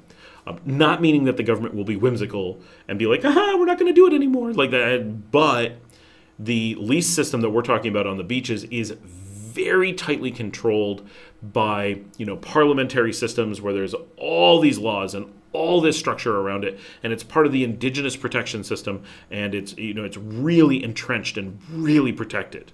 And so, like, you're you're more protected than a normal deed. Like, it's just crazy how much protection you have if it meets your needs. But if you're just getting something that, it's government land, not indigenous land, and they're going to lease it to you because they need an operator for it, then you're in a one-off situation, and you could be doing any random thing. A lot of grilled food, but they don't baste or use a lot of barbecue sauce. That is correct. So barbecue here doesn't have barbecue sauce. The thing that we know of as barbecue sauce doesn't exist here outside of places that are like doing American barbecue and like making a point of it, and then they call it barbacoa. Please send a shout out to Pam. Let her know we want to see her visiting back in Leon. All right. So the Mac is basically free. Yep. Getting off the chat. He's going to listen on his Mac. Bye, Josie Marr. Nice evening from a long-time member in Miami. Wish I was in Nicaragua. Great place. All right. Hey, I caught up on the chat. How long have we been on? Only an hour and a half. We're just warming up. Everybody thinks I drink a whole bunch of beer. I have one can of beer over the course of these videos. This is my one Tonya for the evening. Getting wild and crazy. How many people? We have a lot of people on. Okay, so I'm surprised how quiet our chat is because we've got a lot of people on this video tonight. So I expect some chatter. Let's get some ideas going. Let's get some questions. Let us know how your day is. What do you got going on this week? What's new? What things do we need to put onto the channel? How did people like Teacher Andrew and the video? I didn't get any feedback from that. By the way, not a single person said that was funny or good or they like having people's videos on. But I thought it was really cool. I thought that was fun. How many Tonyas do I drink on a week per average? Honestly, 2. It's quite not many. I really don't drink very much. I know that it seems like I do. Like, I enjoy alcohol, but I have not opened a bottle of wine in 6 months. And it depends, like, what's going on. If April's around, we always share a bottle of wine together, but she hasn't been around in a little while. So I haven't had a bottle of wine since I last saw her. I do have Moro Potente anytime I'm out at Desperados on the beach. I love Moro Potente beer, so I will always have some when I'm out there. But when I'm home, I don't really sit around and drink much at all. I haven't had a Tonya since our last live stream. The only, if I go to a party or something, if we go out to a concert, yeah, I'll have drinks if I'm not driving. But about 2/3 of the time these days, I'm the driver. And so I'm just having Diet Coke or Coke Zero. So it's, get the Tonya Tall Boys. Well, so I'm drinking these, Chris, because for some reason a pallet of them was dropped off at my house. And so I'm just drinking whatever is here. That's actually what happens. I drink whatever is here because we have restaurants and stuff. And so often there's, like, for one reason or another, a pallet will show up. And then it's like, well, this is what we have. So we got to get through it. And my wife really doesn't drink at all, and my business partner doesn't drink at all. My kids don't drink, so I'm the only person in the house who actually is like, I guess I'll have a beer. That would be nice. And I do. I enjoy it. Like, this is a delicious beer. I'm enjoying every sip of it. It's very good. It's just I don't naturally sit around and drink very often. I do have to say this may have happened in the last week. If not, it was just 1 week ago. My daughter, my eldest, likes to bartend, but she's only just learning. And she, like, there isn't anything to mix with in the house. And I'm like, I feel like a bourbon. And she's like, I'll get it for you. And so she poured me a bourbon, but she must have poured me 5 fingers of bourbon. It was the largest glass of bourbon I've ever had. And I'm like,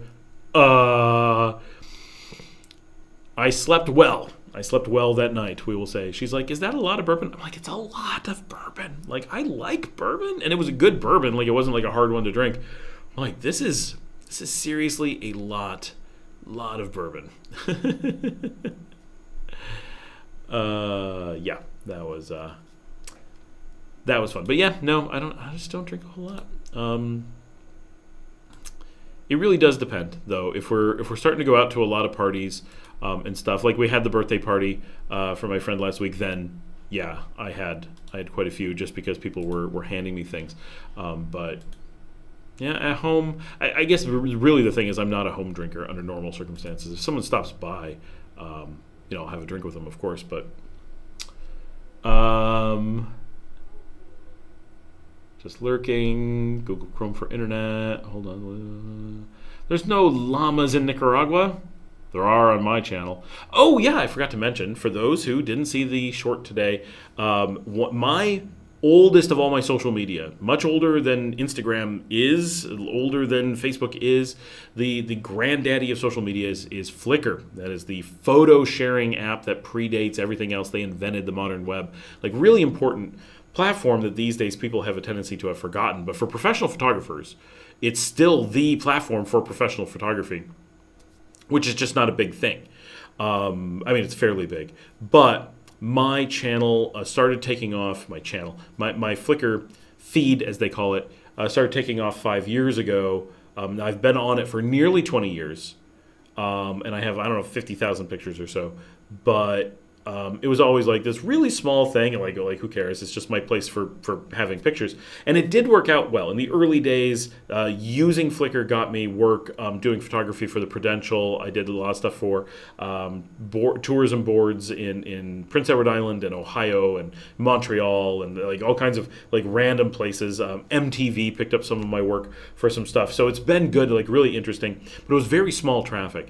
And in the last 5 years, it's really picked up, and I'm a leader in a lot of stuff on Flickr, and I run a lot of like Nikon aficionado groups and Fujifilm aficionado groups and CCD sensor, blah, blah, blah. It doesn't matter.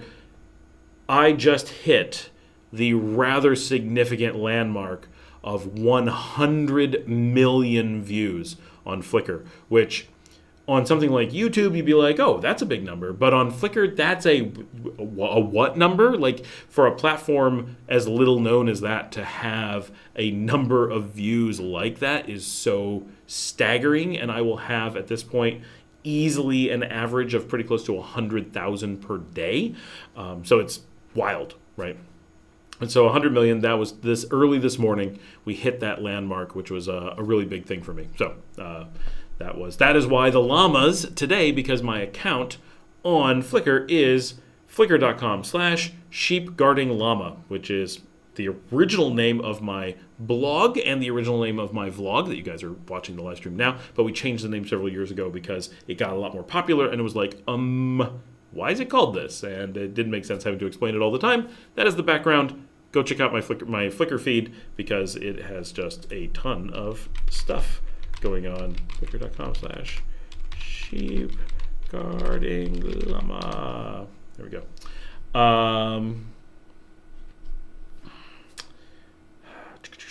James says, now question Google Chrome for internet. Honestly, I don't. I'm actually a Firefox user. I use Google Chrome for a lot of backup stuff, but I just like how Firefox works most of the time. Patricia says, I liked Andrew being in the video. Me too. I thought it was really interesting. Like, it was really neat getting to see somebody. So rarely do we get to see any of you guys. Like, that whole, like, just interacting with people is a lot of fun. So I was really happy about that. And Jillian just sent me one today. She did the first one where she made it and sent it to me through the WeTransfer thing. So I have it. It worked. And I just need to make a video around it now. But that is coming. We also do have an extra video coming out tomorrow morning. Just because I'm doing a response to another video. It's very unrelated, but the VPN video that we did recently, it came up on some coworker's YouTube feed, and it was like, here's some really bad misinformation about security that exactly matches stuff that we had talked about. So I did that. So that's an extra coming out tomorrow morning. It is not the video for the day. Christine says, I'm just happy to be here. Thanks, Christine. I'm just happy to be here too. Chris says, if it's only going to be that was the tall boys. Solo journeyer, how much are the flights from your hometown to Nicaragua? So, this is funny. We just priced this out, and we managed to get flights from Nicaragua to my hometown for $106. Spirit from Managua to Rochester. Patricia says, just got an advertisement, and it was in Spanish. Nice. I guess. Budweiser and good champagne whenever you can afford a bottle to share. This is a bit personal, not really your interest. Never been a big Budweiser fan. Like, they're okay, and you really have to struggle to get them down here. Champagne we got everywhere, but Budweiser's pretty hard to find. T-Bone, hey. Chris says that Tonya can't be very cold at this point. It is not. No. John says, in terms of Leon, what would you say is the distribution of the middle class? Also, would you say the middle class is above 1,000 a month? Thanks for your feedback. So generally, we say the middle class is above 800 a month for an individual. 1,000, maybe 1,100 per month for a couple. For a family, you'd be more like 1,200 to 1,400, somewhere in there. Obviously, that's how it works. Like, if the more kids you have, the more you have to have. If you are maybe 850 per month, as a Nicaraguan, you are in the middle class. And what you'd really kind of look at as the middle class, this is why I can only have one Tonya. I start to get the hiccups. A person who's making above 800 as a single person, right, not with kids, is going to be able to go out to eat quite a bit. They're going to be able to head out to the beach and rent hotels. They're going to be able to go see live music and do fun things and not be too worried about money as long as they haven't racked up debt somewhere. And they're going to be able to do things that they need to do. Like, they're going to be able to put some money away. They're going to be able to take classes if they want to. And they're able to move out from home. That's key to defining the middle class. They have to be able to comfortably, within reason, move out from home and live either in a decent apartment or a small house, right? You don't need to be fancy to qualify as middle class. You just need to hit a certain bar. But 1,000 for an individual would get you to middle class, even in a Granada and possibly even a San Juan del Sur. But if you're in Managua or Leon or Matagalpa, then 1,000 is going to completely clear middle class completely. And I definitely know people who've made closer to 1,100 and live really quite affluent lifestyles where they're able to go out and do, pretty much anything they want anytime they want. They're certainly not just throwing money around. Like, let's be fair, 1,100 a month is a very small amount of money. But they can be in a situation where they really are able to go out and do fun things and relax and not have to worry about money and have a lot of flexibility most of the time. Just by being at that price point. I have to go let the dog in, so I will be back in just a second.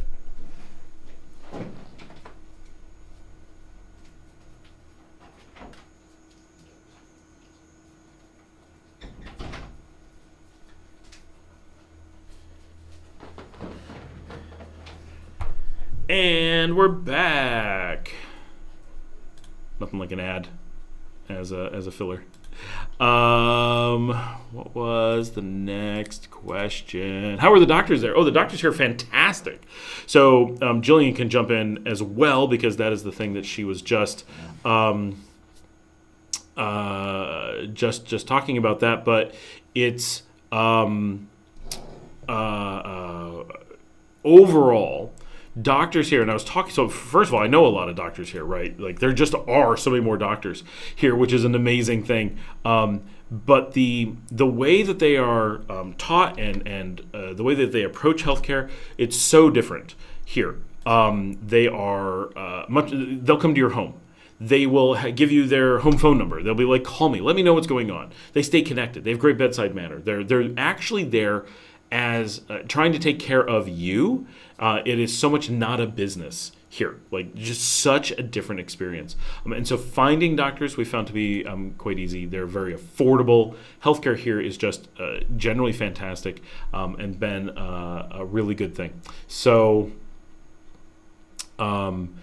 it's specifically a reason that you want to be here is to work with the doctors here.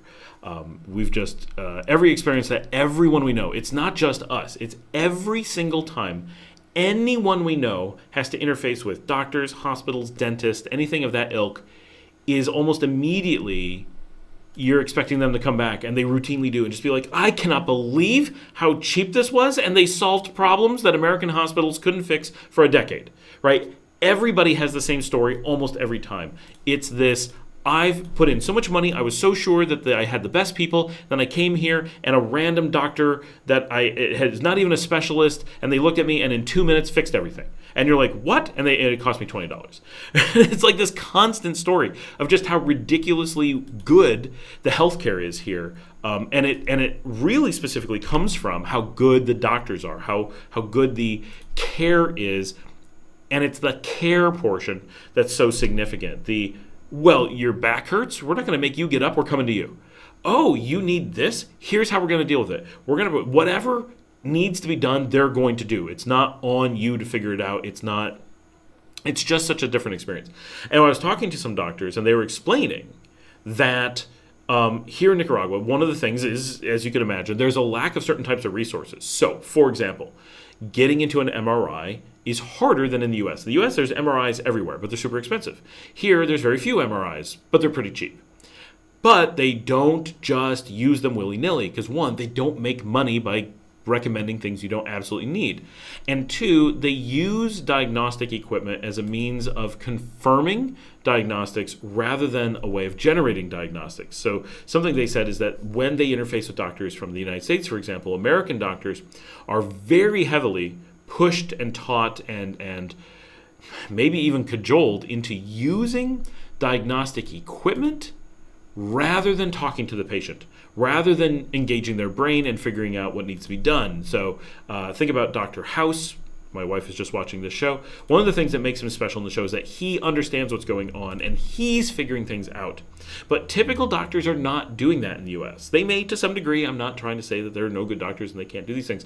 But they start by giving you all kinds of tests and using the results from all these tests and saying, okay, these tests suggest this or whatever. Here in Nicaragua, the doctor's going to sit down with you and talk to you. What do you think is going on? How do you feel? Here's what we think it is. Okay, based on these things, we're going to get an MRI. This is what we're expecting to see. Right? And it's confirmation rather than creation of the process. And the MRI determines what the doctor thought. Whereas in the United States, the doctor verifies what the MRI showed. And we just saw this really great paper that was written recently-ish about how dead salmon are able to recognize human faces. And it was a study where they took the things that they had used in other situations with an MRI and the things they had determined when leading with an MRI, and when they applied it to a dead salmon and read back the results, it gave results that they knew were impossible. And it completely defeated thousands of other studies that had all used MRI results and said, well, an MRI showed this, therefore it means this thing. And they showed that that was all false, right? And so the idea that you can lead with an MRI is very difficult, right? And I'm hoping that the live stream is still going because we just lost power. So this is going to be, and the power's back. That was a very typical loss of power. Here in Nicaragua, we have a tendency to lose power for seconds. So I'm trying to figure out which things have gone out and which things are coming back. How does the image look? Okay. I want to know how this looks because the power went out and it turned off my lights. And from what I can tell, the image looks kind of fantastic. I am in total darkness. I am lit only by my computer screen. I'm going to switch. Oh my gosh, that's one computer monitor that I just turned on. I'm going to flip the other computer monitor on, and that's like a Google Maps image. Yeah, I'm lit solely by relatively dim computer monitors and the light up buttons of the like. Does this seriously look okay? This is crazy. I'm looking at the monitor and it looks great. All right, the air conditioner's back on. Everything is back on. I'm going to hop up and turn our lights back on. That was maybe 5 seconds that we lost power, if anyone was counting, but it was super fast. The problem is we can't always tell when it comes back on because like the lights didn't kick back on because they're the studio lights. But I'm sitting in darkness and I'm looking at the monitor and I'm all lit up on the monitor. That's how good the new camera is. So I'm blown away by its ability to handle that. What did people say? Nice contrast. My glasses are a bit shiny. The stream looks great with the lights out. Looks like the light from your... Yeah, it is the light from my screens. Yeah. Color of my shirt is nice. Thank you. Don't take this the wrong way, but you look better in the dark. That's what I'm looking at it going, I think that might be better. Like, this looks really good. Is it like crisp? Like, so typically when a camera has to deal with this level of darkness, it'll go all grainy. And the thing about this camera is that it is it's a brand new, really high-end Fuji X-Trans sensor. So this is an extreme high-end professional sensor going on the lens, but it's also using a cinema lens that goes to, for those who are camera people, an f1.2, and so its ability to open up and get light is mind-blowing. And it's one of the reasons we got this is so that we could do the concerts in nearly darkness at night, but super cool. Like, that's awesome. All right, I'm gonna go turn on the lights though, because it is pretty dark, and maybe we'll alter the lights a little bit.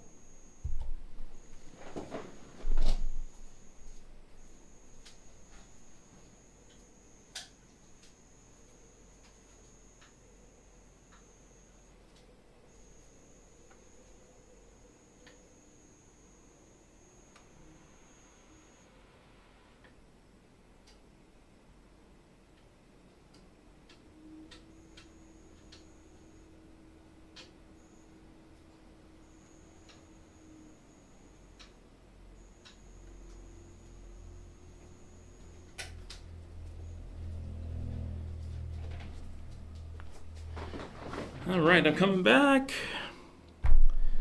All right, so I turned the power on the lights way down. See if that maybe it was just too much. I don't know. Wild. All right, let me go back up and get back into...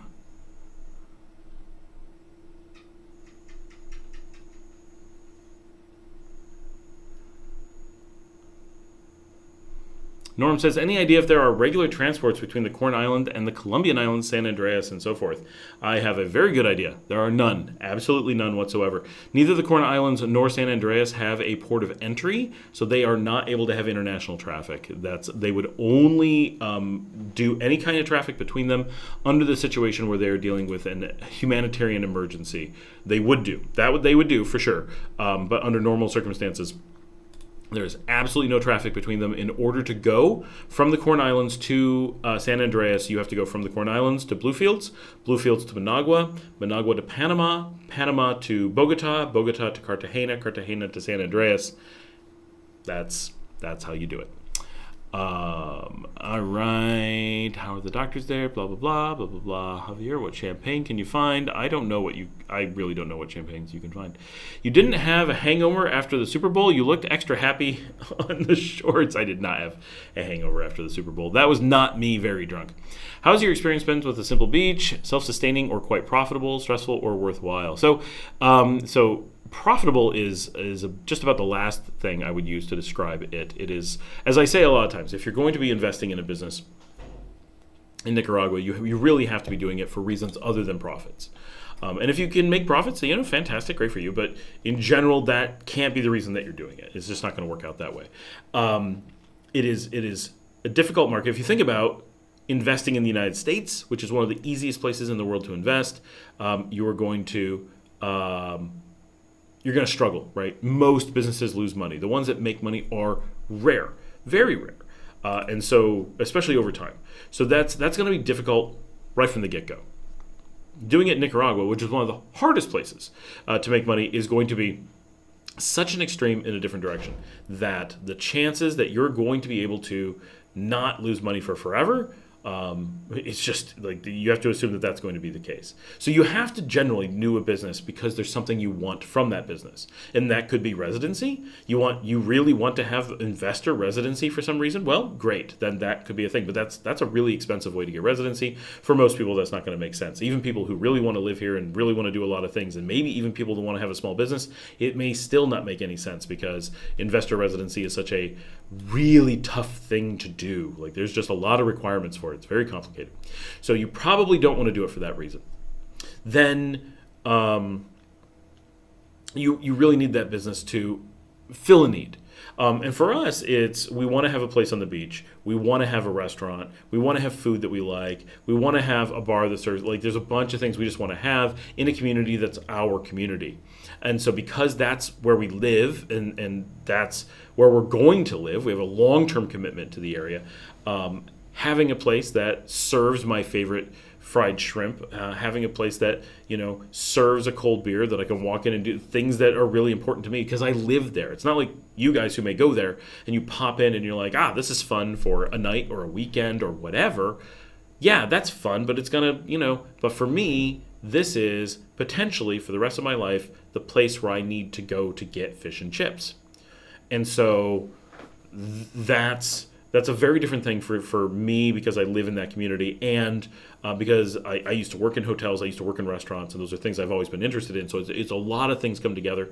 And it is a very fulfilling, so that's one of the things that, is it fulfilling? Yeah, I think it's worthwhile for me. Is it stressful? Yes. Is it self-sustaining? No. Is it profitable?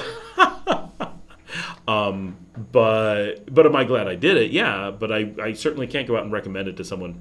Now someone on the channel, Jason, I don't know his last name, was all like, what could I do a model train museum? Like, of course you can. It's not gonna make money. It's not gonna come close to making money. It's gonna be absolutely crazy. You're just gonna lose money like nuts doing that. But if it's fun, if this is a thing that is valuable to you and you're going to enjoy it, then it doesn't matter if it makes money, right? As long as it doesn't lose more than you can bear to lose. And that's absolutely fine, and that's good, in fact, right? It's good to have businesses that are just there to make you happy, and it doesn't matter anything else. So, fantastic. Just you have to be super aware that that's what you're getting into, and that's the goals that you're heading towards is making yourself happy or filling a need in your community, right? If your thing is I really want to have a place to buy model train stuff, and no one else has anything, and you're willing to lose money to make it happen, then great, be that person, do that thing. That could be really good, right? Just be realistic. Ripple, $3. I'm trying to think of some really weird, controversial, or inappropriate questions to submit as a video. Yes, we're waiting for that. So Leon, Nicaragua is recommended for first-time tourists. I don't know if that's true. It is recommended for tourists in general, yes. First-timers, depends how long you're here. If this is the one place you plan to come, no, probably not. I generally recommend Granada if you're only coming to one place. So it depends on your itinerary and your length of things and what you're interested in. But it's generally just Granada is the one place you can't miss. Some of the other things around Granada are often worth it. The Messiah, Volcano, Laguna de Apoyo. You can do a lot of things without going very far. And then generally for most people, it's not my thing, but San Juan del Sur is pretty good. And Ometepe is 100% unique. There's nothing else like it. And that's all relatively close to Granada. And then you probably have to go into Managua for the airport, so you might want to hit that just a little bit and maybe just pass through. Doing Messiah, like I've walked to, like I'm a big walker, you guys know. I've walked to Messiah from Granada, so that's how close, like it's a quick taxi ride. You can put a lot of those things together without really traveling anywhere. And then when you get past that and you're like, okay, I did the things I have to do, and I did the things that are super convenient, and I want to be here longer and I want to see more, then Leon or the mountain towns are the next things that you would do. So they're relatively low on the hanging fruit of things to do in Nicaragua, but they aren't on the must-do list. They aren't in the first things you would absolutely do. You would do it when you're like, okay, I've done the touristy stuff, I've done the unique stuff, I've done the must-see stuff, now I want to explore and get a little bit more of a picture of Nicaragua. Leon is a really good next stop on that list, if you're here as a tourist. Janet says, I agree, there are a lot of doctors here. Yeah, it's true. Like, just so many doctors. It's amazing that I've never run into doctors like that before. What is the best time to stay for a first-time exploration trip for someone who speaks Spanish, a little rusty but not bad? What is the best time? Honestly, so the country is easy. From a time perspective, we have 2 seasons. We have a rainy season and a dry season. They both last for 6 months, and that's about all you have to worry about. right? So do you want to be here when it rains? And it doesn't rain all day, right? It rains typically for a few hours in the afternoon, but every afternoon during the rainy season. And honestly, I prefer that. Like, it's a lot of fun. I like the rainy season. I love the pouring rain. I'm a rain guy. I'm pluviophile. Then the other 6 months, like we're in right now, it's dry. But it's predictable weather. The chances that it's going to rain is like 1 or 2 days out of that whole 6 months. So it's really nice to have that predictable weather. So depending on what you're doing, if you're like, I'm just going to hang out in a city, like I'm just chilling and getting to know Nicaragua, I'm going to go for the rainy season. But if you're like, I want to go from this event to this event to this event, and rain is going to mess that up if it hits at the wrong time, then I would do the dry season. And the only time that I say that you want to stay away is Semana Santa, because it's the entire country shuts down and everyone goes out to party, and then into the month of April, because April is the one time when the air stops moving and everyone is kind of like, we're just going to stay home. But really, it's not that bad. So April, I would lean away from, but if that's the time that makes sense for you, don't avoid it. Like, people get that impression, like, well, I can't come in April. It's like, no, yes, it is the worst month of the year, but it's not that much different. Like, it's fine. So that's kind of the way that I would think of it, right? But the rainy season or the dry season, those are the things that you really have to consider. Make sure I didn't miss something. Videos. Recommend first-time tourist. Owl. Not sure what owl meant, Chris. Best time to stay. How much would someone need to make per month to live decent life in Granada, for example, since I hear it's a bit pricier there? Yeah, for sure. You certainly can survive at 1,000. As a foreigner, you're generally going to want a bit more than a Nicaraguan for a number of reasons. One is you are going to pay more. Not in everything, but in a lot of things. And you don't have the same really low-cost things that you have to do. Meaning, if you're a local and you live in Nicaragua, then chances are you have to visit your family from time to time. And that's going to cost you nothing. And you're going to spend a weekend here and there doing that. So you're going to have all this time taken up by things that cost basically nothing. And it's just part of living here. And there's going to be a lot of things that you may need from time to time, like, you need some help with something, and some family member takes care of it for you. When you're a tourist or you're a visitor, an expat, you don't have those things. So there's a lot of things you pay for that locals don't. Any individual local might, but not on average. And you'll be gringo priced, and there'll be things that cost more. And there's going to be things you want to do that cost more in many cases. So very general. That was a lot of prefacing. I think to live in Granada, you're going to want to be north of $1,500 a month for a single person, and ideally above $2,000. I think at $2,000 you start being very comfortable. You'd be like, you really can do things. But you will notice that restaurants are pretty expensive there. And so if you're going out to eat all the time, yeah, you're going to rack up some bills. It'll happen. But if you're spending, $40 on food per day, that is, that's $1,200 a month, right? That adds up. And you can spend $40 a day. That would be really fancy eating for a single person, right? But it can happen. So, and if you're going out to Petito's Jaw and ordering food every day, right? Now that would be me getting an entire pizza, an entire large breadsticks, an entire 2-liter of Pepsi delivered to my house every day, right? And still having, lunch delivered in or whatever. So that is a very high amount for a single person. But I've had people who moved in and are like, no, I need 3 entire dinners delivered to my house every day. That's the minimum I could possibly consider. And they're like, what? And they're just like throwing away entire chickens. Like, people get crazy. So it depends on your needs. But I would say, especially in Granada, getting towards 2,000 is good.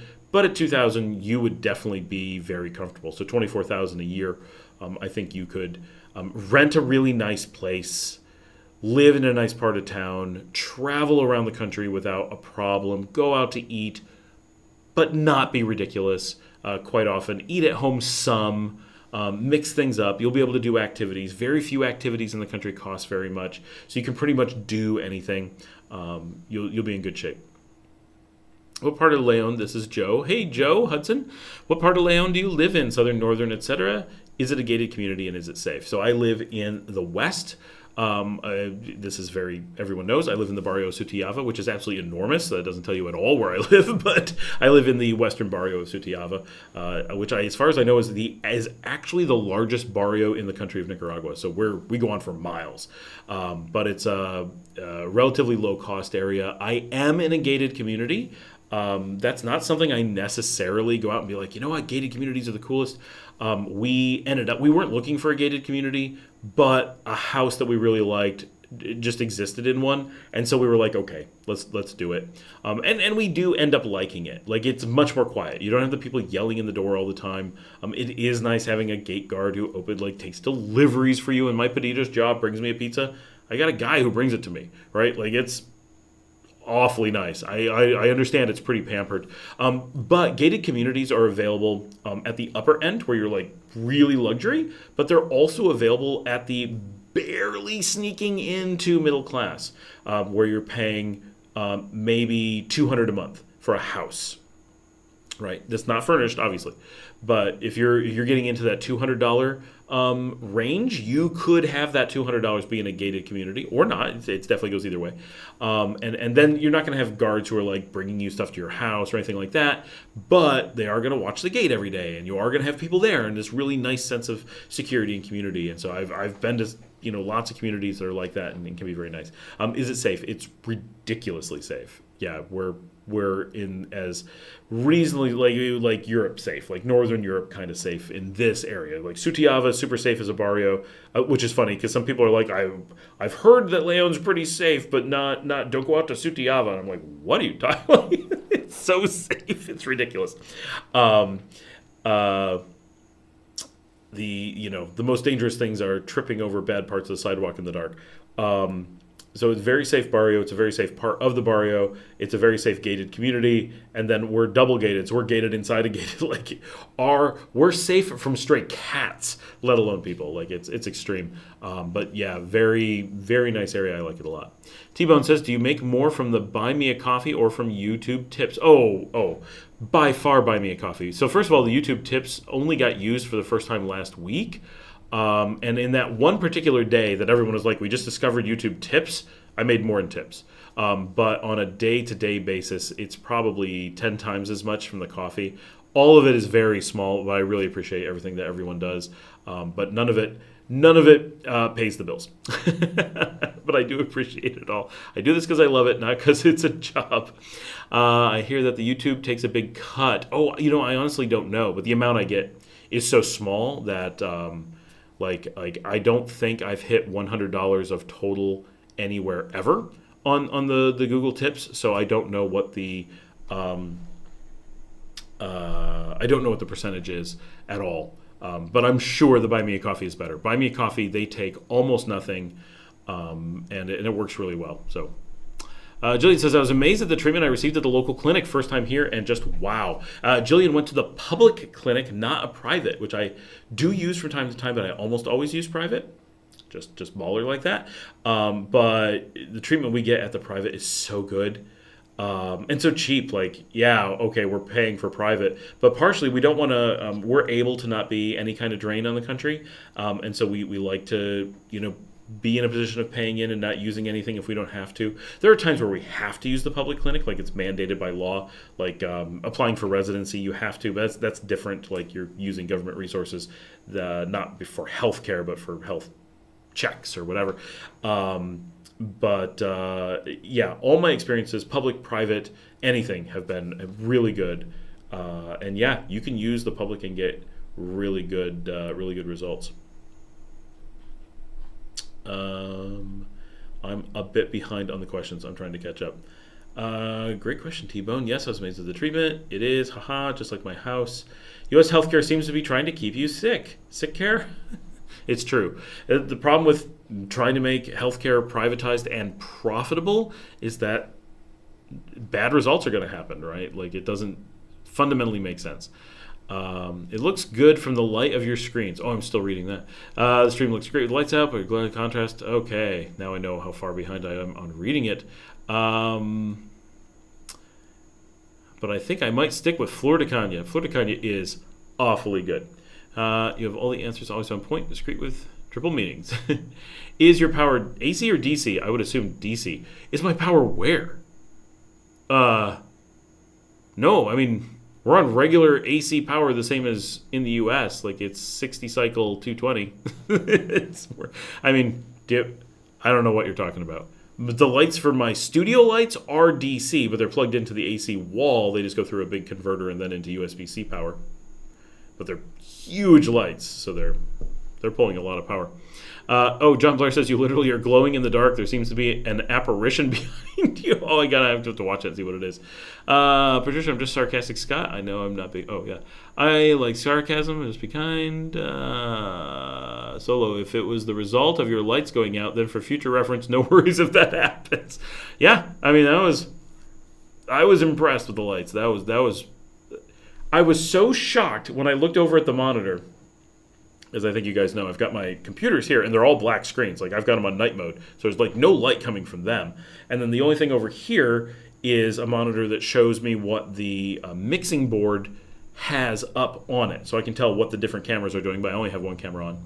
And it's got the still image, right? So if I cut over to this, it's got that, like, in the corner of the screen, so I know what's queued up, so I know I can just hit the button. And that's like it. And then it shows me that the audio is okay. It shows me what our streaming rate is. Some key information that I'm on the air. Like, that's it. And when the lights went out, I look over and I'm like, oh, it's a delay. So it's showing from before. And I'm like, wait, no. This is the delay over here. That's live. How is that? Why? And then I'm like, but I'm in the dark. This doesn't make any sense. How is that lit up and I'm not? Like, it was so weird. Let's get the thumbs up, people. Agreed. Understand all things all the time. Did I say 106 for a flight? Wow. Now, that is a video idea. I actually have done a few videos on that, but yes. We actually had bought some tickets up to New York because I have to see my dad. And I think it was like 300. And then something happened, and they canceled the flights, and they're like, you got to rebook. And when we rebooked, it was 106. And we're like, well, that worked out. So the prices collapsed. But yeah, so you do have to hunt around. But I was talking to Alan recently, who's not on tonight, and I think he said he found round trip. So that's one way, just going up to my hometown for 106. But he found round trip for like 180. So it was like 80 something, like high 80s each direction. Depending on where you're going and when you're going. So you can get pretty cheap. But yeah, 106 one way, no matter what, is very, very affordable. Thumbs up. Did I say 106? I'm an Oregonian dry season lover. Yeah, I'm from New York, where it rains a lot more than Oregon. Oregon is one of the reasons I never considered Oregon is because it's way too dry for me. We're all talking to not him. Funny, everyone enjoy. Thank you for your amazing information. Oh, thank you. Is that Delilah? It's a little bit small for me. Thank you. I'm making you hungry. What am I doing that's making you hungry? I have no food. All I have is a beer. In Canada, that's one meal for the wife and I. Pizza? Hey, Charles Woody is here. Charles, what's up? Here, coming from California, listening in. Peace for Cali, indeed. So many people get concerned about safety when I talk about Nicaragua, but even Canada has been becoming unsafe in certain areas due to the homeless and addiction problems. Yeah, overall, Canada remains pretty safe. I mean, to be fair, they really are. They're quite safe. But El Salvador and Nicaragua are so safe now. And even Honduras, Costa Rica, like the places that aren't like the top tier safety are reasonable safety. Like Costa Rica is pretty safe with little pockets of bad. Honduras definitely has some big areas of concern. But in general, you can go vacation in Honduras with no worries. You can even go to San Pedro Sula. You can go to Tegucigalpa. You got to keep your wits about you. Don't be stupid. But there's loads of good places you can go and enjoy those cities too. It's really, the region has really come back from a bad place 10 years ago. And it's getting pretty good. When you're in a gated community in Nicaragua, do you ever get assessed a huge fee for road maintenance or anything like that? Where I live in the USA, gated communities are responsible for roads. I mean, there are costs And repairs, we've never been assessed anything because it's all part of the monthly. There is a monthly, but it's very small. I don't know what we pay. I used to know. Ours is built into the rent because we don't own it. So we're renting in a gated community, and they pay the gated community, including the security staff. So it's not just the road, but the security. And I think that portion of our rent is around $100, which is a lot for Nicaragua. But also our house is very cheap, so it's 601. But it's paying staff, and we're in an extremely small community. So having security, they're a major portion of it is us. So it has to be more expensive. In a normal gated community, you'd be looking at much more like $10 to $30 a month because the security is such a tiny percentage of it. The point I didn't think about draining the economy perspective. I can't remember what the topic was. It's been too long. Hey, Buddhist is here. What's up?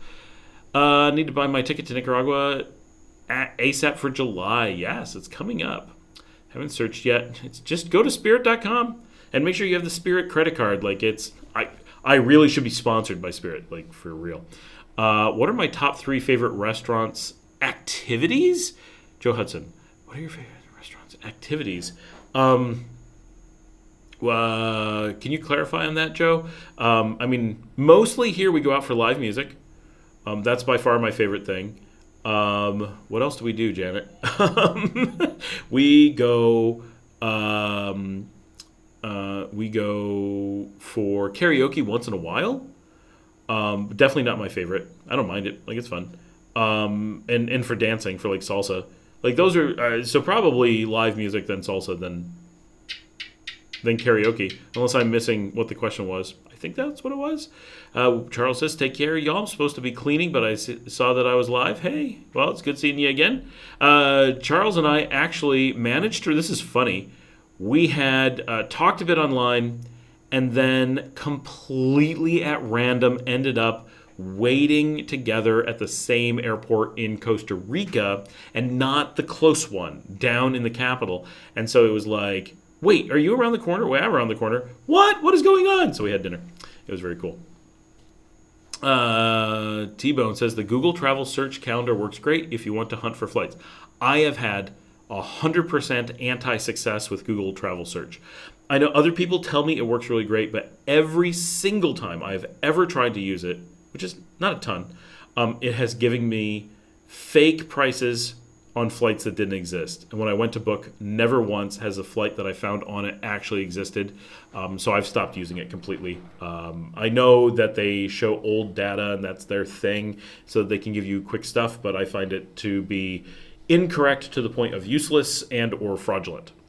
It's not even trying to show real flights. And even after it shows you that a flight it just showed you doesn't exist, it immediately recommends that flight again as if it hadn't just figured out that it didn't exist. It's stupid to a degree that Google should be ashamed that they made such a product. But then again, they cancel all their good stuff. I don't know. He says on YouTube.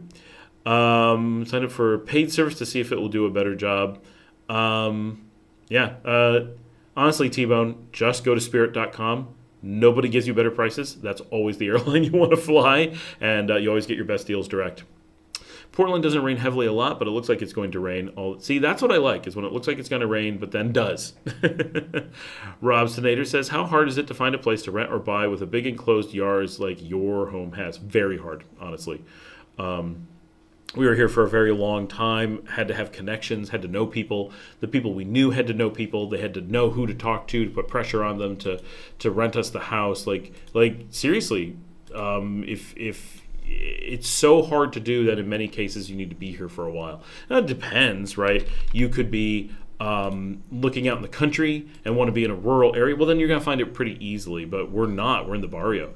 And so it's a completely different thing. At this point, I know in the area, the monastery house that's been on the show, that one has not a yard as big as mine, but a pretty big yard, really impressively big yard that'd be great for dogs to run around in, for example. That definitely exists. but it's the exception, not the rule. And they're in areas almost always where it is very difficult to find them. And so that's going to be the biggest problem, is that not that the houses don't exist, it's that no one puts them on the market, no one talks about them, no one knows, even the locals don't know where they are, right? You can talk to our next door neighbor and be like, do you know where a house would be like? They're like, oh, there's no house like that around here. We'd be like, but ours, right? They don't know. And so that kind of stuff can be extremely difficult. And the only real reliable way is just being in a place for a long time, get to know people, let people know that you would love a place with a big yard, and someone will be like, oh, I was staying at a friend's house and I saw a place, or I heard from someone, or my uncle's got a place he wants to get rid of, or, whatever. I've got some connections and they told me about a place. That's seriously how it works. And I know that is the worst answer, right? It's horrible. It's non-deterministic. In the United States, you show up, you say this thing, and you say, I want a big yard, and someone says, well, we got these 100 places with a big yard, pick your one. And here, while they exist, finding it is just so hard. Figuring out where it's going to be, how to get into it, convincing them to rent it to you, all is very hard. And ours, honestly, we're the first people ever allowed to rent it. So, and it's not a new house by any stretch. So this is we really were in a unique situation where the right people knew the right people and talked them into it. Because they're like, no, it's perfect for these people. You gotta rent it to them. And it's been fantastic, but definitely a challenge. We looked at a lot of places over a long period of time, and some of them did have yards. It's not that none of them had a yard, but yeah. It's disappointing. Dog yard with big walls is exactly what you want. It's a great combination, and as long as you're willing to be out in the country, you don't necessarily need the big walls, but they'll have fences and stuff like that. They normally do something. T-Bone says, planning a 3-week trip in June, coming up pretty soon. Thinking of doing a loop: Granada, Matagalpa, Esteli, Leon, Las Penitas, San Juan del Sur. Will I be able to use those 17-person vans to make the big hops? So, not Granada to Matagalpa. Not Matagalpa to Esteli. Esteli to Leon, maybe. Not to Las Penitas. Yes to San Juan del Sur, but not the cheap, fast one. It'll be the expensive one. But I think it's like somewhere between 35 and 80. I think closer to 35, but I don't remember how much it is down to San Juan del Sur.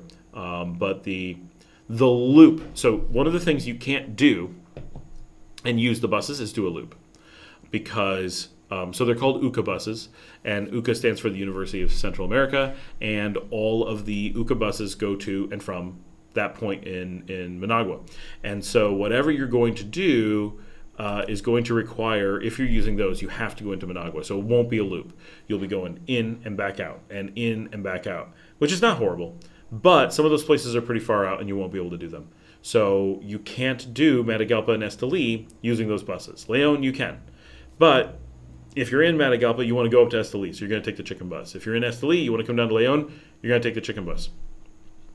There's going to be a lot of that kind of stuff of you just, you need to either do point-to-points, which aren't going to be the nice 17 persons, or you got to go through Managua. And San Juan del Sur is not on the path for anything. So it's always a unique thing. The loop is not bad, right? Granada to Matagalpa works, and then to Esteli, that's fine. Then to Leon and Las Penitas, because they're together.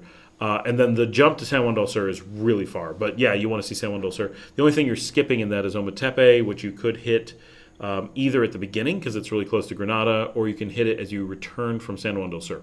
But you don't want to put it right before a flight out, because there is the possibility of getting stuck there or having logistical challenges, and so you always want to leave a little bit of leeway around the Ometepe experience. Robson here says, yeah, I know looking in person is the way to go, but I've looked online a little just to see what's out there. I noticed a lot of big yards. I noticed not a lot of big yards. So yeah, looking online will not give you any information on anything, so it doesn't mean that there aren't big yards, but no, big yards are not the norm. Having animals run around in your yard, not super common. But there's definitely areas you can look in where it's going to be a lot more common. For example, the residencias of Fatima in the north of Leon, I'm just talking Leon, same things will exist in other places. They have big yards that are fenced in many cases, generally. And so that that can be a really good option where you're not going to have a yard the size of mine. Mine's ridiculous. But you can have very nice, large yards that will be good for animals to run around. You'll still want to take them for a walk once in a while, of course, but that's normal. But beautiful gated neighborhoods that are within most people's price ranges, that stuff can be really good. And thank you for the coffee. Yay. Sorry for the confusing early question. I'm planning a trip to Leon and would like to know your recommendations for the top 3 restaurants. Top 3 restaurants and top 3 activities, not the top 3 activities while having dinner. That makes more sense. Okay, top 3 restaurants in Leon, in the city. Well, Sua for sure. And probably Janet should jump in on this. Probably El Vivero. Not because it's the best of anything, but it's a kind of unique Leon restaurant experience. They're really good. And a lot of this depends on what you want, right? There's a nice little Italian restaurant downtown, but you're probably not looking for Italian in Leon. Sua's kind of the fancy-ish Mediterranean. It's a good experience. If you're looking for really high-end, Il Convento is really good. The bistro, the 1852 bistro, I've not actually been to. It's supposed to be amazing. But most of us don't go out for fancy. That's not really the Nicaraguan experience. It's nice that we can from time to time. But Sua falls into a lot of the extranjeros go out all the time. Honestly, I would say something like Mijunas. They actually have pretty good food, but it's extremely Nicaraguan. So if you're going to do that one night of like, I'm going to go out for something so Nicaraguan that no foreigner, except for Scott, of course, ever goes there, and I feel a little bit out of place and uncomfortable, which is perfect. Get out of your comfort zone a little bit, but not ridiculously so. Mijunas is good because you know you're going to get good food. The service isn't bad. The place isn't ridiculously loud. It's not super weird, but it's definitely a Nicaraguan bar. And it's also really close to downtown. If you get there and are like, I just can't do this, I got to walk up and go to some place that's a bit more touristy. I just got to bail on the whole overly Nicaraguan thing. You can just walk straight up the street and go to Barbaro and have a really nice steak right up the street. And that's another option. Barbaro is really good. Best activities in Leon. And of course El Sisteo. Every tourist goes to El Sisteo on the square. Big menu, good service. Prices are a little bit high, but they're on the square. A lot of tourists also go to El Mirador. I don't know how much they go for food, but they go for a beer and look at the sunset. Okay, top 3 activities in Leon. You got to do the cathedral for sure. That is the thing, the main square in the cathedral. That's just what you do. The Ortiz Gurdian Museum. It's the most important art museum in all of Central America, and it's right in downtown Leon, so that's super important to do. There are a number of smaller museums that are worthwhile. There's a number of activities. There's a lot of things you could do. If you're physically up for it, Leon is the city of volcano boarding, so that's a big thing to do. Going out to the beach, of course, really big. It's the only city with a beach in the city zone. I had something that I had thought of. Just do a bunch of the museums around town. And the dark history tour up at the old fortress / prison is a great way to get a bunch of history and views of the city and get completely wasted on rum as you get a personal tour with a small group around that's a pretty unique thing. So those are kind of the activities I would recommend. Most, of course, the iconic Leon activity is to go to Via Via or En El Vivero or I'm going to draw a blank on a good place, even to Umo that Janet mentioned. Go there when there's live music, sit around, eat steak, get asada, and watch live music in town. That is what we do, right? That is the Leon experience. Go out and party, and then if you're up for even more party, go out and dance at 23 Bar. Be prepared. That is very Nicaraguan. I go out to Gecko's for some late night cumbia and expect to be pulled into tables, given a lot of rum, and you'll probably end up dancing. And everyone stays out till 4 a.m. So that's Leon, right? That is being in Leon. Do you know how much it is to go for a master's degree in Leon? I read that, and then I saw something about $10. It's definitely more than $10. I don't know how much a master's degree is here. My guess is it's probably in the vicinity of $1,800 to $2,000. But I really don't know. I know, and there's a lot of universities in Leon, so they're going to vary a bit. There's Occidental, there's UConn, there's UNAN, Leon, there's U of M. There's so many. Like it's complicated to figure out. There's La Salle, and so I don't know which ones do masters and what they do masters in, but you can definitely do a masters here for sure. Jillian, I can recommend the Rustic, has delicious T-bone and salad. That's Rustic in Sutiava. They are a good place, and they do good music for sure. Jalapeno poppers, veggies, 2 Cuba Libres. So for those who don't know, Cuba Libre is a rum and coke the traditional way, and a Nica Libre, if someone actually knows what they're making, is a rum and coke with clear rum instead of dark rum. That's a Nica Libre. Cuba Libres are more popular even here in Nicaragua. All for $10 nights, outdoor courtyard, great service. Only a problem if it rains. Rustic is a little bit problematic if it rains. But yes, that is a nice place. Good overall everything. Very popular in town and in the barrio, which is fantastic. Yeah, all that for $10. It's amazing if you get away from the tourist places. Even the tourist places, you'll be like, I can't believe how cheap this is. But when you get to barrio restaurants and like you actually go out in like Sutiava or Guadalupe, the money goes ridiculously far. Are the Google reviews reliable? I'm going to say no. So Sundance is absolutely okay. It's a nice place. We do go there from time to time. Some of the best fish tacos in town. It's not a town for fish tacos, so that's not a ringing endorsement, but it is the place we go to for that. One of the better places that actually does cocktails in town. But it is, if you ask locals, no one is going to say Sundance in the top. It's certainly not number one. It is certainly a decent restaurant. You will not be disappointed there. I don't want to not recommend them. Don Jack's, I have never once seen open. It's a little hole in the wall. Everyone I know does say it's quite good, but it is the chances that you could eat there. I don't even know if it's still in business. So that's that's a bit of a problem. And La Guagua, I honestly have never heard of. So now that might be someplace that is brand new. But a lot of the things like Google reviews and TripAdvisor and those things, often they're recommending places that went out of business long ago. La Guagua looks like their last post was a year ago, so they might still be around. Their stuff on Facebook has no reviews. 2 reviews with no ratings. It's a food truck.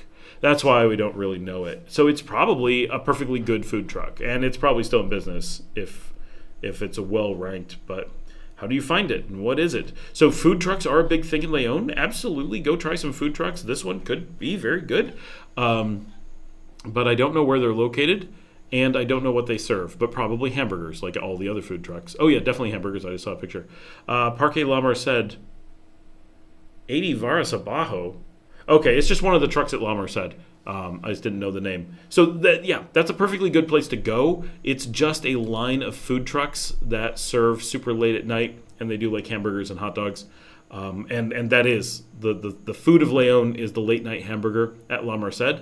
So I can't even call it a restaurant, right?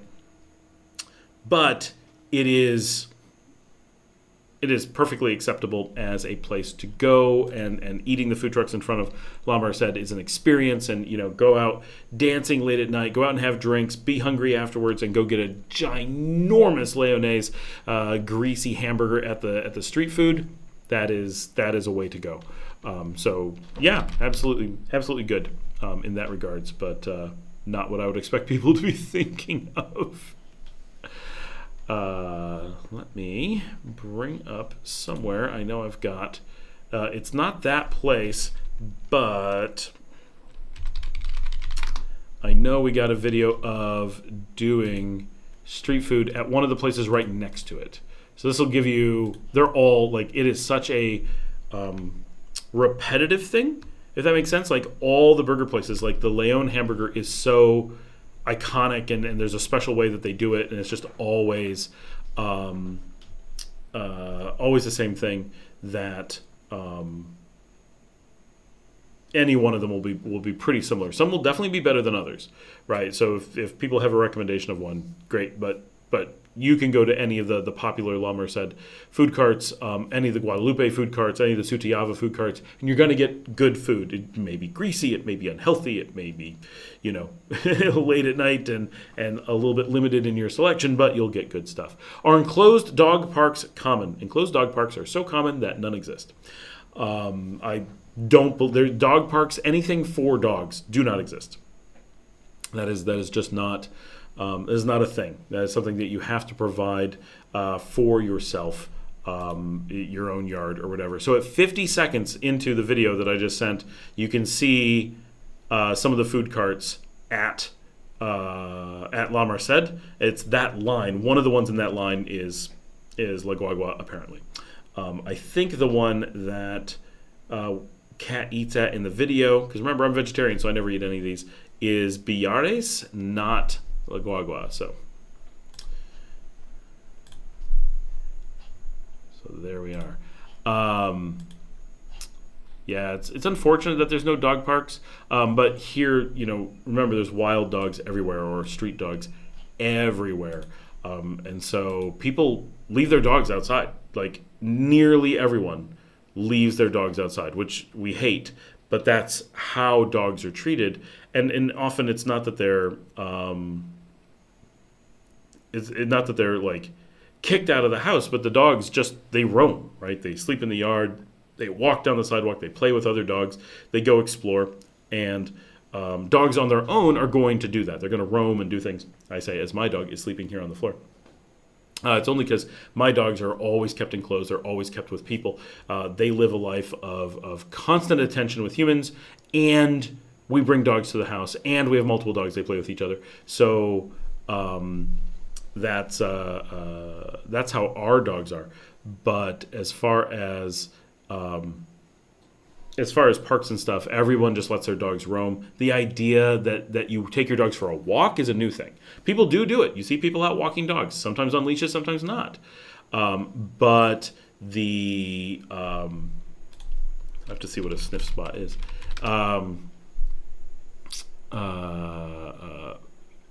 But having like a park for them or anything special is really not a thing.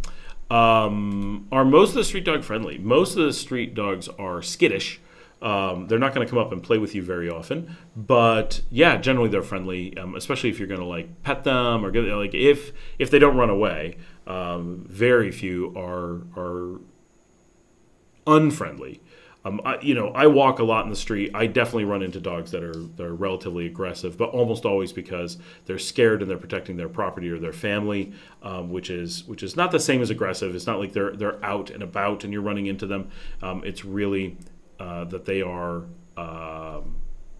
they're just in a defense mode, right? Their family lives here, their puppies are here, whatever, and they want to keep them safe. But sometimes they will come into the street, and I have been chased.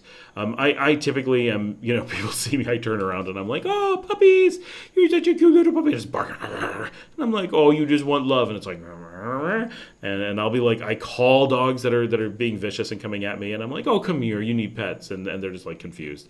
And they're like, I don't think I do. What? I'm going to go home now. And so of times that I've had to alter my path or do anything, 2 or 3 times in all these years, like it's really not been a thing. Walking my dogs, I've had a few spots where we've had a situation. Luckily, my blue heeler will defend the small dog really effectively. She's not aggressive at all, but if her little puppy is threatened, she becomes very aggressive very quickly, and she outweighs the average Nicaraguan dog by quite a bit. And so even though she's just a sleepy girl, completely passed out on the floor here, she's very defensive. And so we've never had a serious problem with the street dogs, but it can happen. You do need to be careful. I'm still on my one warm Tonya. Yeah, and especially if you're in like the city, the street dogs tend to be pretty good because they're in the city, right? So they're around people all the time, and um, they can't not be friendly. It would be a major problem. But if you're getting out, like really far out into the barrios, into really remote areas, you will start running into places where people don't go for walks. And so there's the people that they know because it's their neighbors and stuff, and then there's everyone else, and they don't know them, and you're just this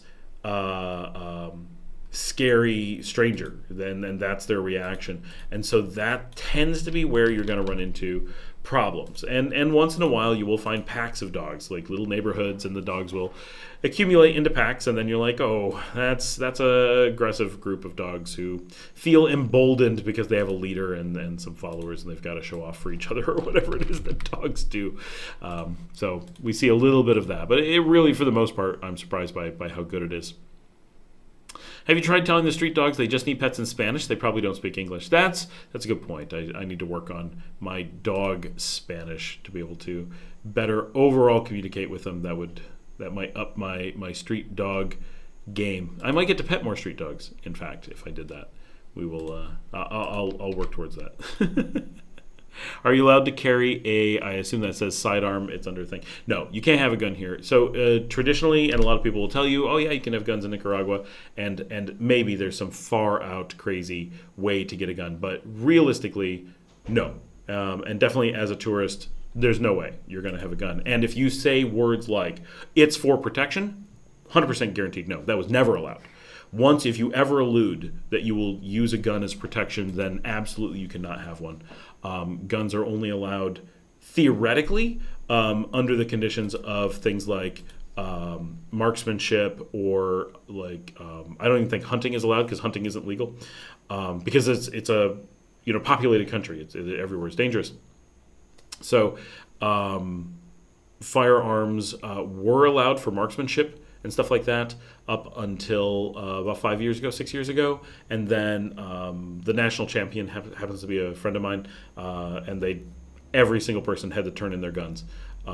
So because there were issues, and so they did a de-arming of the country. So when people say, is it possible to have a country and have guns and have it be a normal thing, and then one day not have it be normal anymore? Yes, Nicaragua went through that. And so now, in order to have a gun, you have to be, there's so many things. And so I live in a place with armed guards. Those guards have to go through special training. They have to work for a bonded agency. That agency has to go through a bunch of agency-level training. The people have to go through training. They can only have their guns while they're on duty. They have to turn them in. There's all these complications with it. They have all these rules. It's really extreme.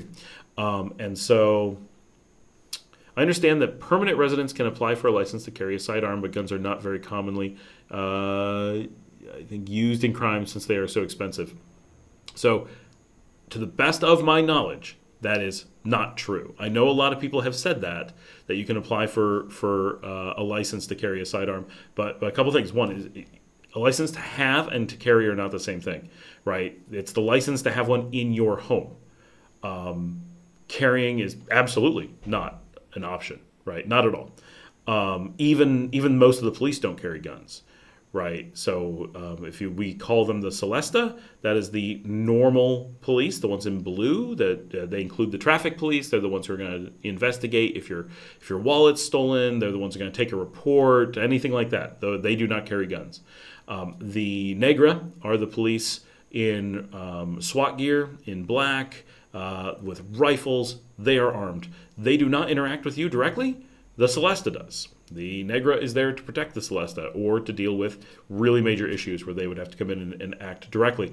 But so guns are so not allowed that the police are not allowed to carry guns under normal circumstances. So definitely no. I've never once heard even a rumor of any person ever being allowed to own a gun, let alone take it out of their house, except for armed guards who are very specifically operating in a police mandated capacity, and extremely hard. But the national marksmen had to give up their weapons, like that level. Like there is no trying to get a gun. I know that people say that. I've had it said so much. no person has ever come up with, and it actually was allowed, right? It's so extreme to think that they would allow it, given who isn't allowed to have it, that citizens aren't allowed to have them. So I'm confident that is fake information. Or old information, but people like to give old information and be like, yeah, that's how it works. Yeah, I know a lot of things from 10 years ago. When I lived here in 2015, the same question I would say, yes, you can, and now it's no, absolutely not. Is Tonya or Victoria similar to any other beers that Canada or Canadians or Americans might be familiar with? I feel like Tonya is kind of similar to a Pacifico or something like that.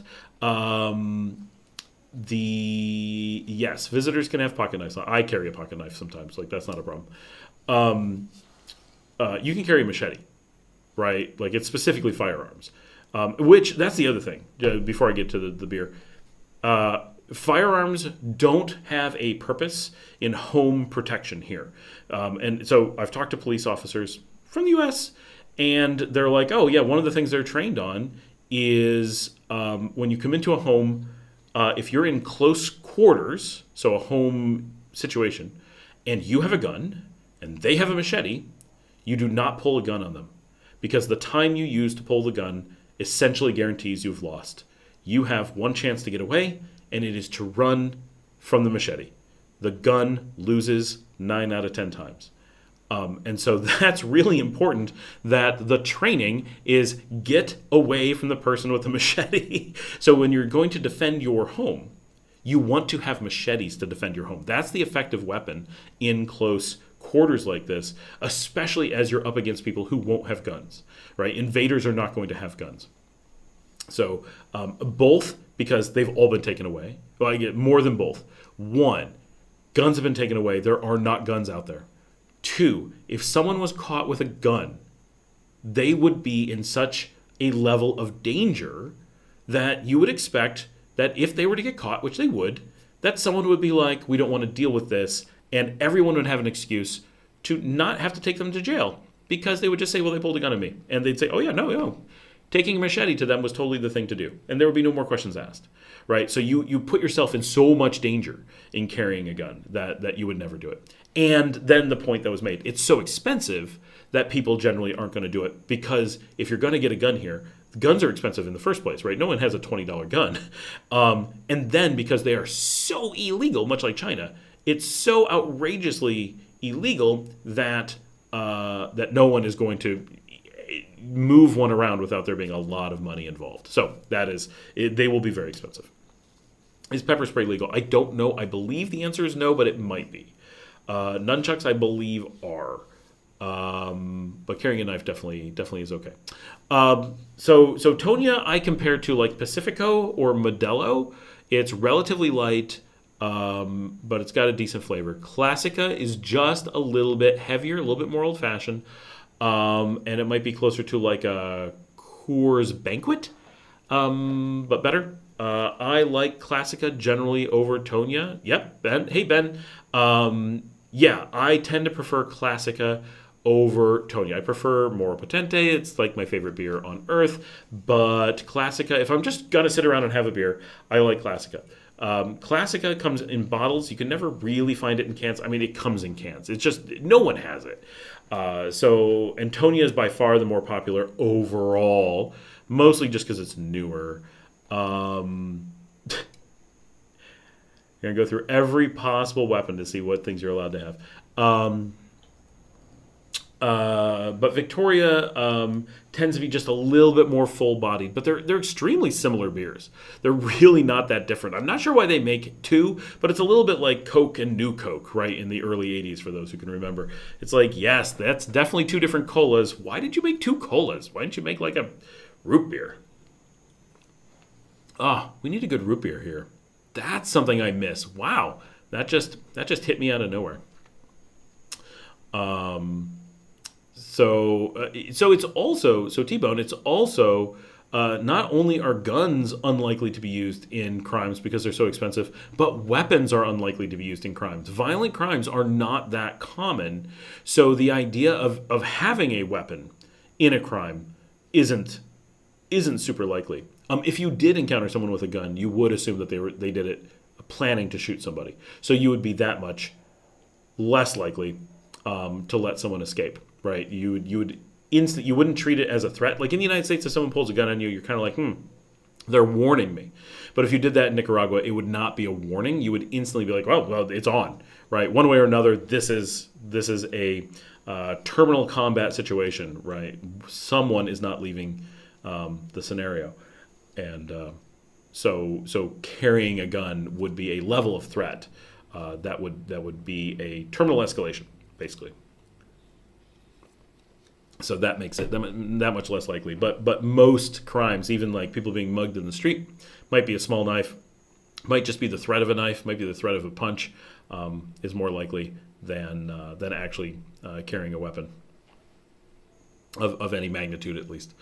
So yeah. No, most of the beer here, people tend to like pretty light beers, and this entire region, right, from Panama all the way through Mexico, the standard most popular beers have a certain similarity. So if you're used to Tecate and Pacifico and all those things in Mexico, and Gallo in Guatemala, and all the famous Costa Rican Imperial, and just all those beers of the region, you're going to find Tonya and Classica fit very well into that general Malay, and it'll be pretty familiar. Which, luckily for me, is a style of beer that I like. My wife does not, so she's very like the beer down here. But for me, it's really good. I really like what it is. I find it very refreshing and pretty tasty. The quality is quite good. But then when I'm like, this is like I'm hanging out watching a show and I just want a cold beer kind of beer. And when I really want a beer, then I want Moro Potente. I want the draft. I want big heavy beer. I want a pint glass, a liter. Then I'm doing beer, right? Then I head out to the beach and I make an evening of it. And that's how I do beer. So that's kind of the dichotomy of beer in Nicaragua. There's pretty much just the one or the other. And then they now have, so we have a Christmas beer. This is kind of funny. So at the holidays in December, they bring out Maestra, which is a Victoria alternate, which is even heavier and darker than regular Victoria Classica. And a lot of us really like that. And it's the flavor of Christmas, because it only comes out in early December and it only lingers until mid-January. So they do basically one big run of it, maybe two, and everyone drinks it, and it's like, it's the holidays. And then it's a little bit heavier than normal, so everyone kind of gets tired of it, and then they go back to the regular Tonyas and stuff, and it's cool.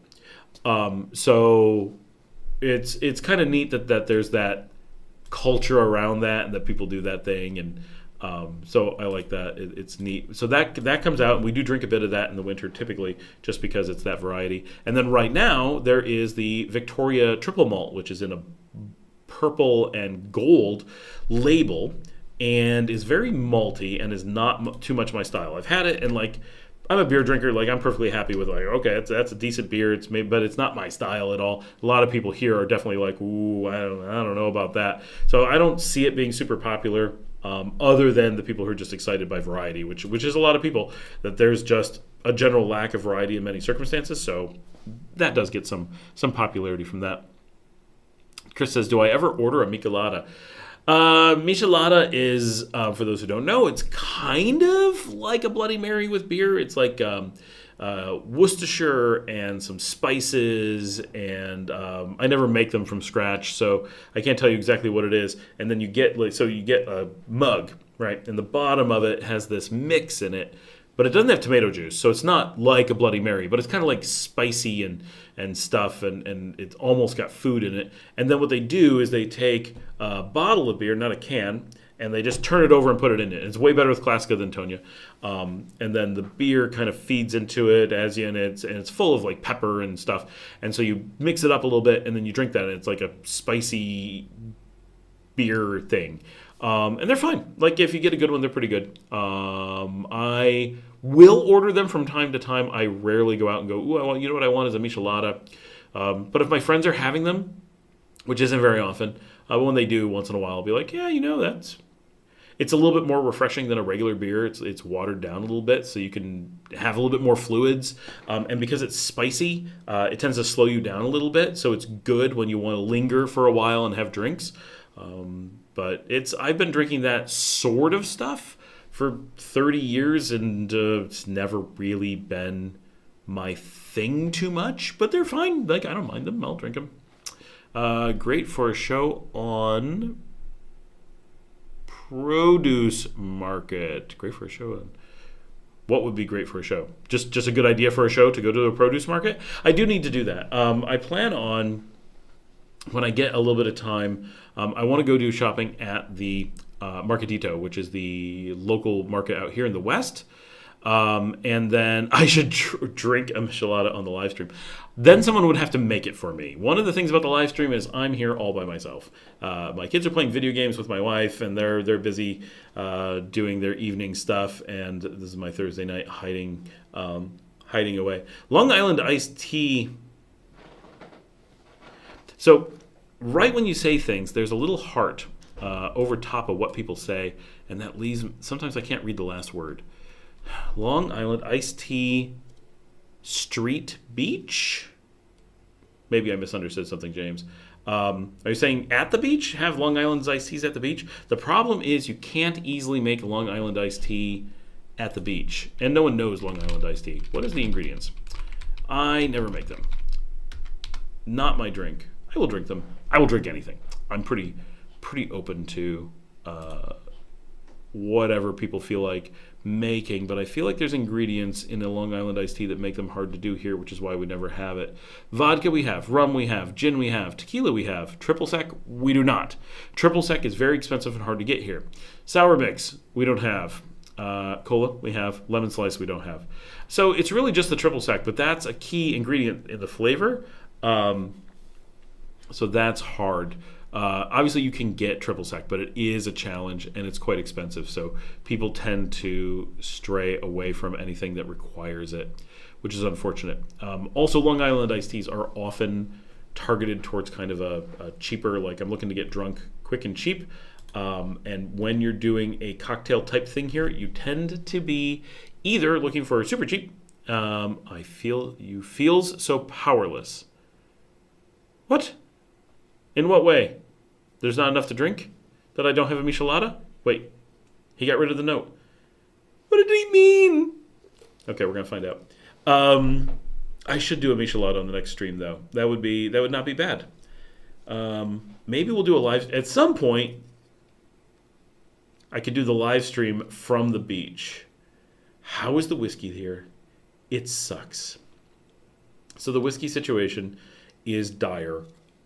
There is so the thing here is that when you say whiskey in Nicaragua, it refers to Scotch, which universally kind of is true. Like around the world, more people think of Scotch as whiskey than anything else. So that's legit.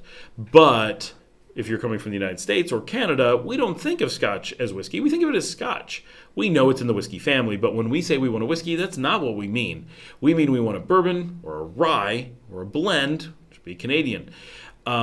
So that's what we tend to think. And while things are possible to get here, the selection is small and very few places have it. So what you do find is not bourbon, but Lincolnshire process whiskey, which is... Then my brain just completely shuts down. Wow, like you have Jack and Coke. Oh my gosh, my brain has completely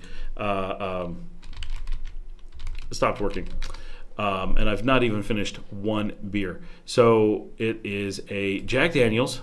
Wow, Jack Daniel's is the main American whiskey that is sold here. For those who don't know, that is not a bourbon. That is a Lincolnshire process, which is just another word for really cheap garbage that we threw into a bottle for tourists. It's not in the category of any whiskey anyone would actually want to sell. It is, wow, bad. But that's what they have here because there's a lot of marketing behind it, and just one of the big distributors distributes it. So if you're going to have American whiskey, most Nicaraguans think of Jack Daniel's. Getting actual bourbon is very difficult. There is one or two makers of bourbon that do sell stuff here. It's not big names that you know. It's acceptable bourbon. It's not the worst. I have a bottle here. Like I said, my daughter poured me an outrageous amount of bourbon the other night. I have never seen a bottle of rye. I've never seen a bottle of Canadian of any quality, any type whatsoever, which is unfortunate because my favorite thing to drink is, no Pappy Van Winkle. My favorite thing to drink is rye. I like really, really dry, harsh Canadian-made rye whiskeys in most cases. That completely not available. When I'm drinking scotch, I tend to like Islay scotches. That's really not available here either. It's almost entirely blends, one or two things. The variety is very small. But scotch is much more available because there's very little shipping from the United States. There is in Dolores in Carazo, very close to Jinatepe and Diriamba, is a whiskey room. They have a whiskey tasting room, which beautiful space, but it's all scotch, of course. You can get Irish whiskey here. Again, very little selection, like maybe 2 different things, and it's not common.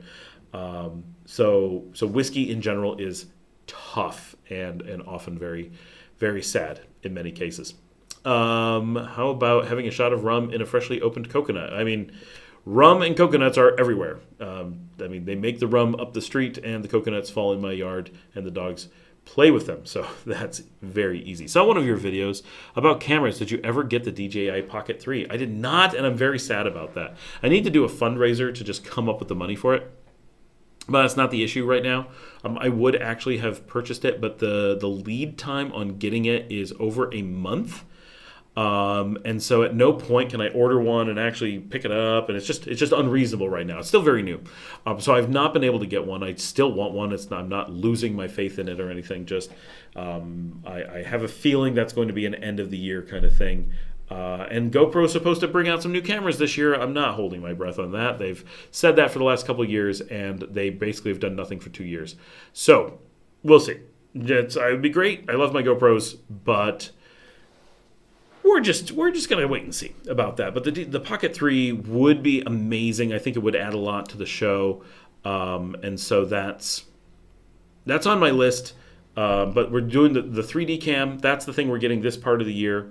The Pocket 3, I think, at the end of the year. And what I'd really like to do, and you guys, I'd love to get some ideas about this. What I'd really like to do, and this is ridiculous because this is orders of magnitude outside of anything we've ever done, is I'd really like to do some form of fundraiser in the community and come up with, and this is outrageous, about $2,100. And the reason specifically that I'd like to do this is, one, the DJI Pocket 3 is about $690, so that's a big piece of it, and I think that would be that's the most important thing. That would be so good for so many things that we would film, and it would add a whole new look and feel to so many of the videos, and make a bunch of filming easier and some things possible. And I think people would be like, "Oh, cool! Like this is neat extra stuff that we're adding," but also, I really want to get and it just came out, so you can't even order it yet, but by the end of the year, it'll definitely be orderable, and that is the matching to the camera I'm on right now, the Fuji X100VI or VI, which is a cheaper camera than the one I have, smaller, but would also be amazing for having a second camera that matches this one. Really versatile. I can throw it in my pocket, use it for a lot of things, and I just really want one, right? So I'm not going to argue that it's the most practical thing in the world, but it is ranked by many places as the most anticipated camera release in the history of photography. And it's not like they brought the price way down, and it really would be pretty practical for a bunch of things that I do. And one of the big things over the 5 or the V that came before it is they really upped their game on the video capabilities. It actually has some stuff that this doesn't have, but this one has the runtime. So nothing does what this one does. I'm so happy with this camera. I can't even begin to tell you. But I'm so happy with this one that, this is what I do. I use cameras all day long, right? So that's so what would I recommend for a versatile blogging camera? So it varies. It depends what you want to do, right? There's a couple of different really high-end contenders that make sense. The DJI Pocket 3, even though I haven't used it, I know its usage case and its look and feel and all that pretty well. It is a very serious unit. It's a little bit on the expensive side. It produces beautiful results. If your goal is to be a talking head the majority of the time, it's going to be extremely good. If you want something that's a little bit less versatile, but you're not looking for like hardcore vlogging, it's going to be great. It doesn't have a replaceable battery. There's some things where it's a bit more limited. It's not super durable. So those things make it a little bit of a negative, but it produces some really amazing look and feel with minimal effort. And so that's important, and it can be slipped into a pocket in many cases. The other direction is the super action cams. And so, hey, Janet.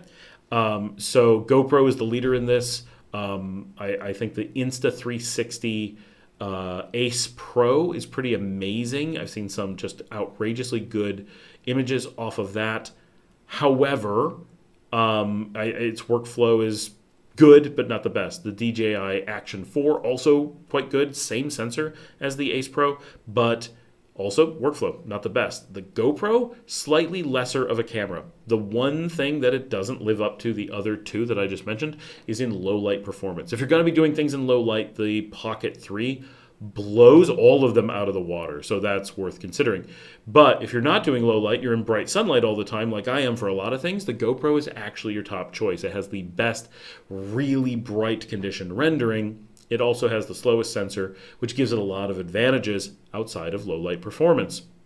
So as long as you give that one thing up, it really does a great job. The thing that I like most about the GoPro 12, which I have right here, the GoPro 12 is... Okay, here's a station just for you.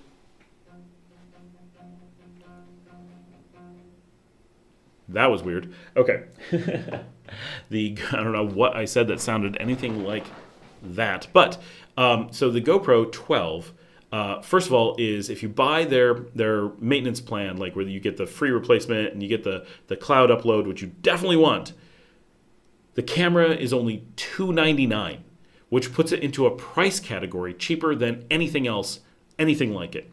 So that alone is a really big deal. It's cheap. And it's incredibly durable. You can take it underwater. You can hook up the media kit, which, yes, you have to add on the media kit. It's a little bit out of my reach. It's about $80. Yeah, so that's a little bit extra, but its microphone is incredible. None of the others have a microphone as good as the media kit microphone on the GoPro. None of them are as waterproof. None of them have the free replacement thing. So you're able to just beat it up and feel good about using it in all conditions. It has a replaceable lens, which some of the others do not, which is not a big deal. They make it into a bigger deal than it probably is, but it's not nothing. But the one thing that makes, even though those things are big, best highlight performance, cheapest cost, most durable, best underwater, best microphone, all those things are good. The thing that makes it absolutely steal the show is its online cloud service. And what I'm able to do is when I get my camera and I go out and I film with you guys all day long, so I'm out with this one or my older ones. My 9 and my 11 do this too, but don't buy them, buy the 12, because the 12 stripped out some stuff from the 11 that you didn't need. So the 12 actually works better, even though it's basically the same camera, but it costs less. They actually lowered the price compared to the 11, so this is the one you want. And the 13 won't be out until September. And we don't know what to expect in that yet. The 12 adds the tripod mount for traditional tripods, but they all have the GoPro mounts as well. But the 12, or with any of them, I go out, I film my show, and so I did this today. Every day, right? I go out and I film with this, and I point it at myself, and I do my show. I actually have a stick that I put it on for me, but you can hold it like this too. Like I'm trying to get this so you can see. So I can hold it like this and I talk to it, not quite this close. And so it's really, and when I'm done, I come back in and I can turn around. So the microphone, I can tell it which direction, so I can have it pointed at you. I can also put it in an outside microphone, so I can attach something to it. I can do a lavalier, mine broke, but I can do all those things. Then I come back and I just plug this in to the USB charger. Pop it in. Plus I can replace I've got, 10 batteries for it. So all of them use the same batteries. So great. I have a collection of batteries. I plug it into USB instantly turns on and says, oh, you have footage, you're not recording, we're going to start uploading. And it just uploads to the cloud. So no matter whether I'm in a hotel, I'm at home, all I do is plug it in, make sure it turns on, I see it kick into the Wi-Fi. Once in a while, it needs to be restarted, so I do watch it for a second. That's it. I do that, set it, and forget it. And I know I can come back later after dinner, after I've done a live stream, after I've whatever, and it will have uploaded everything to its cloud. So now the camera is charged, the card is cleared, all the files have been sent up, and so I set it to do this, but it automatically empties the card, so I don't have to do anything. Then when I'm ready to use the files, which normally is the same day, but it could be much later, I just go on to GoPro.com, sign into my account, and all my videos are up there. And I can just look at the ones I want and then download them. Now, yes, if you have a really slow internet connection, that's not so useful. But for normal, you're in the U.S. or in Nicaragua, places with really good internet, this is so fluid that I know I have a backup in the cloud. I don't have to worry about my camera getting ruined. I don't have to worry about my desktop getting ruined. I have millions of files. That's an exaggeration, but it's an awful lot. Up on GoPro, and I can go get them anytime. I have my files going all the way back to 2015. That I've been uploading all this time. And so it's a ridiculous amount of data from all my GoPros sitting up there. And they're huge files because these things will record in 5.3K at really high bit rates. So all of that stuff just uploads. I upload everything, every photograph, every video, everything. And then I download the ones that I want and do my editing. And I don't have to worry about saving them anywhere. If I accidentally delete them or they accidentally corrupt, I know they're up there. And yes, something could go wrong. If you were like super worried about some of your footage, don't have it auto delete, do that upload, but then copy them off somewhere else as well before you fine.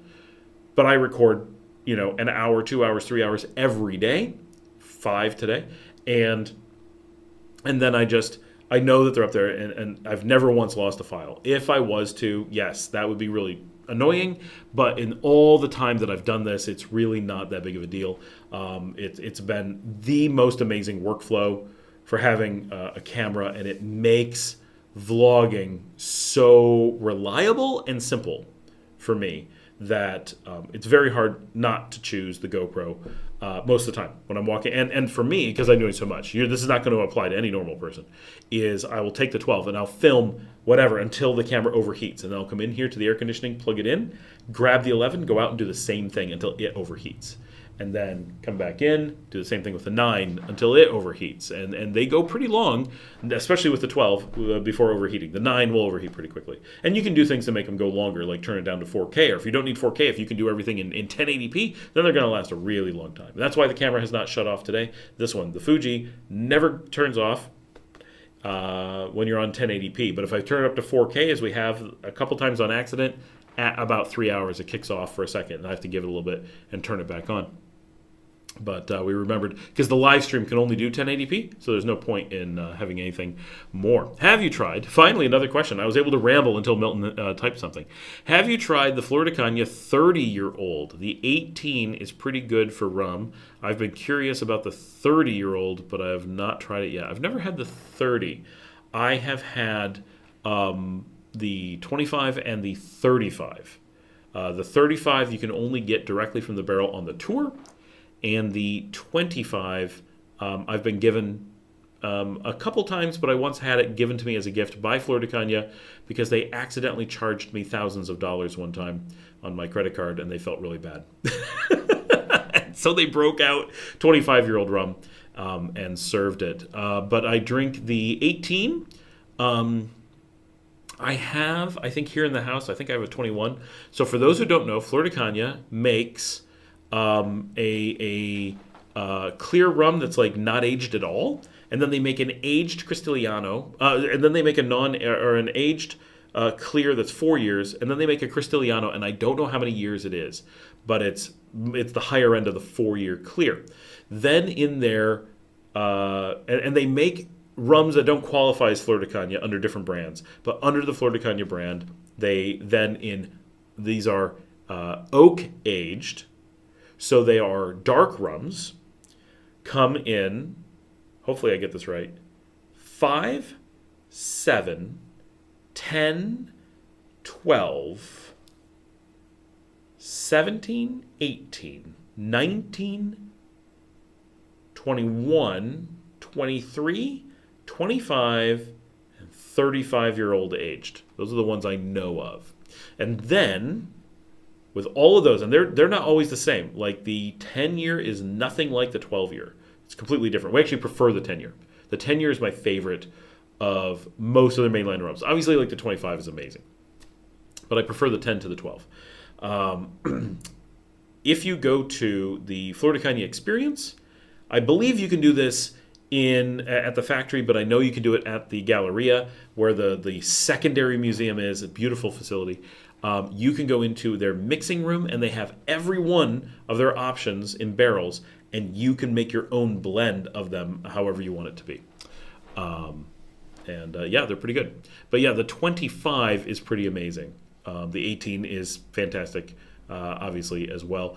Here, because of how cheap it is, if you're just throwing a party, you tend to use the 5 or maybe the 7. We tend to use the 10 because we really like it, and it's stronger, so it goes farther. It's the cask strength rum is the 10. It's called the Perfect 10. But then we know a lot of people who just go for the 12-year and use that for making rum and Coke. Like, that's what they mix with things, which is pretty crazy. Like, the 12-year would be one of the most high-end rums you could possibly get at a normal liquor store in the United States. But here, you grab it at a restaurant and mix it with stuff. Mary says, thanks for another live session. Thanks for joining us, Mary. We still have 20. Oh, we just went down to 26. That was Mary leaving, right, as I said that. But good number of people still on. This is pretty awesome. We're not going to go super late tonight. It's been a busy week, and I do need some sleep. I need to spend some time with my kids. I have to eat my dinner. I had just a bite of it, so I know it was good. We have a tofu cream pasta, rigatoni, I think, that we had tonight. I had just a bite. It was really good. Do you feel like wine culture is making any progress? I'm going to say no. Rum and lagers have been king in Nicaragua historically. I mean, so there's a lot of wine. If you go to like La Colonia, just down the street, or just go to the Super Express, like the mini mart. It's not on the corner, but it's like down the street. Just a mini mart. The number of wines that they have, and good ones, is surprisingly high. Like, I mean, it's not like a wine store for sure, but going into Super Express, which I can walk to. Yeah, I'll get back to that. T-Bone you sold me on the GoPro. It's hard to beat. So it's like $50 a year for the cloud program, but it gives you the cloud storage for forever, and it gives you the replacement. So if you kill your GoPro, if you get it stolen, it doesn't count. That's what happened to me. Mine was stolen. I had to pay for a new one. But if you have any remaining bits of the GoPro, it's a no questions asked replacement. So if you just scratch the lens, or if it starts crashing, if it has overheating problems, if you run over it with your car, doesn't matter. There is a fee for replacing it, so it's like the replacement's free, but you got to pay for shipping or something. I don't know if it's $50 or $100. It's not nothing, but it's certainly cheap enough that you should feel comfortable abusing your GoPro. And that is the whole idea. They want to make sure you feel comfortable using it. They don't want you to be like, but it's expensive. I don't want to. It's meant for action. They want you to stick it to the outside of your car. They want you to bounce down the road on a motorcycle. They want you to put it on a surfboard. They want you to do that. That's how they get their good footage. That's how they make you fall in love with it. So they want you to push it. And then should you damage it, send it in, get the replacement for cheap. I keep 3 of them. I will be getting a 4th sometime in the next 2 years. If any of these give out, then I'll be back down to 3. But definitely they start to wear out. The amount that I use them, and I burn them out every time, right? They're going to wear out. But I keep enough spares, so if I need to send one back to the States and do a replacement and have it take a really long time, I can get my $100 worth and just have it replaced. I don't know if I would bother replacing my 9 if it dies, but certainly my 11 or my 12 I would, without a question. But that $50 a year gives you this once a year purchase of their camera at huge discount unlimited purchases of their cameras at reasonable discount, and a fair amount of pretty big discounts on accessories. There's some limit, but it's quite big. And so the number of things you get for it is so good. I'm going to do a whole video on my vlogging channel just about that. I did one on this channel like 4 years ago when the 9 first came out, and it was one of the ones that kicked off this channel. Like, it was quite popular. So yeah, I'm very happy. And then in theory, GoPro has more models coming out this year. Again, grain of salt, I don't know, but they may have some variety, and that may be something you want. So back to the Super Express. So if I feel like wine and I don't need something like really specific, I can just go to Super Express, and the wine selection is good. I can get whites and reds and a variety of them. You know, it's probably only a dozen different wines, but they're all decent from good wine regions. And so that's where I get wine a lot of the time. And I can also have it delivering. Am I still hiring? I am still hiring, yes. We're almost always hiring, actually. Seems like a endless amount of growth. That's not a bad thing, obviously. But if you go to like La Colonia, they have an entire aisle that's just like, well, it's probably not an entire aisle, 2/3 of an aisle that is just wine, and so it's a pretty good selection. You really can spend time perusing and choosing from a lot of different things. Of course, you know, big wine stores in the U.S. or Kiev, right? They have so many wines. It's different, but it's pretty good. Like, it's not wine culture like you think of in the United States, where you're super snobby and trying a million different things, and this one's just. But if you enjoy wine, you should have a pretty easy time finding a lot of wines that will satisfy your palate, if that makes sense. We mostly hire for systems engineers and software engineers. Those are the two main roles that we hire. Most of our hiring focuses on our Argentinian and Bolivian offices, but sometimes here in Nicaragua, for sure, especially in software development. I don't know of any other positions that are open at the moment. But once in a while, other things are open, but they're not necessarily things that run through me. There's whole departments that I don't know when they're hiring or not, or I hear casually that they may be looking for someone. So, but software engineering is the biggest one. We've been moving into so much more than we anticipated. That it's been keeping us quite busy. Also in the cameras, I just want to mention. So right now, I'm talking on the Fuji, which is like the best camera in the history of the universe, but my Sony ZV-1, which I really like, I do some episodes on that. And sometimes when I get like a completely different look and you're like, what's different? If something's different, I don't know what it is. Often it's the Sony. And you can kind of tell because it has a 5-minute runtime limit. So I can never have a segment that goes over 5 minutes, which drives me crazy because you guys know how long-winded I am. So it's like I really have to manage it. But I love it because it's a little white camera. It's so cute. And it does have a really good image. Its audio is acceptable. I've got to add a good microphone like the one I'm talking on to it to be able to use it. And excuse the noise that's going to happen. I'm setting the microphone down on the desk, so let me know if it gets like unusable. But this is the Sony ZV-1, and it's got this pop-out screen. And obviously it's on a tripod, so imagine how cute it is to carry it around. But it is a super cute, very versatile, little tiny camera, and it's so easy to use, and it's got a not a huge range with the lens. Like, it gets kind of wide and it goes kind of long, but nothing super big. The battery doesn't last a real long time, but it's really small. Look, I mean, this is tiny, right? And so it's really easy to hold this and film myself, but it's got a 1-inch sensor like the DJI Pocket 3, and it just has a really good Zeiss lens and does a really nice job. And I find that it's great for just when I'm walking around and you want to do like, boy, I'd like to get some shots of this event that's going on or something. Then it is a really nice tool for that. So when I find like I'm going to go to a parade, or I'm going to go and there's just a beautiful sunset or something, it's going to capture it better than the other tools, partially because it has focus. Like the GoPros, one of the nice things about a GoPro, there's no focus. So what's in focus is in focus. So it's great for the background. Your face is always a little bit soft, but it's got a pretty big depth of field. So the GoPro works pretty well. But the Sony lets me have a little bit more of that blurry background like this. Not quite this much, but a bit. But I can turn it on and off, and I find it really fun. So and I find it very easy to throw in my pocket. The GoPro I actually find harder to pocket because it's, I don't know, just something about the form factor, and you got to put like a little what am I trying to say? Silicon cap over the lens. Like it doesn't work in a pocket very well. You can do it obviously, but I find that this I can just throw into a pocket and I feel really good about it. That's another tool. Those are kind of my main cameras that I generally recommend for people who are vlogging. And everyone has a different style of what they like to use.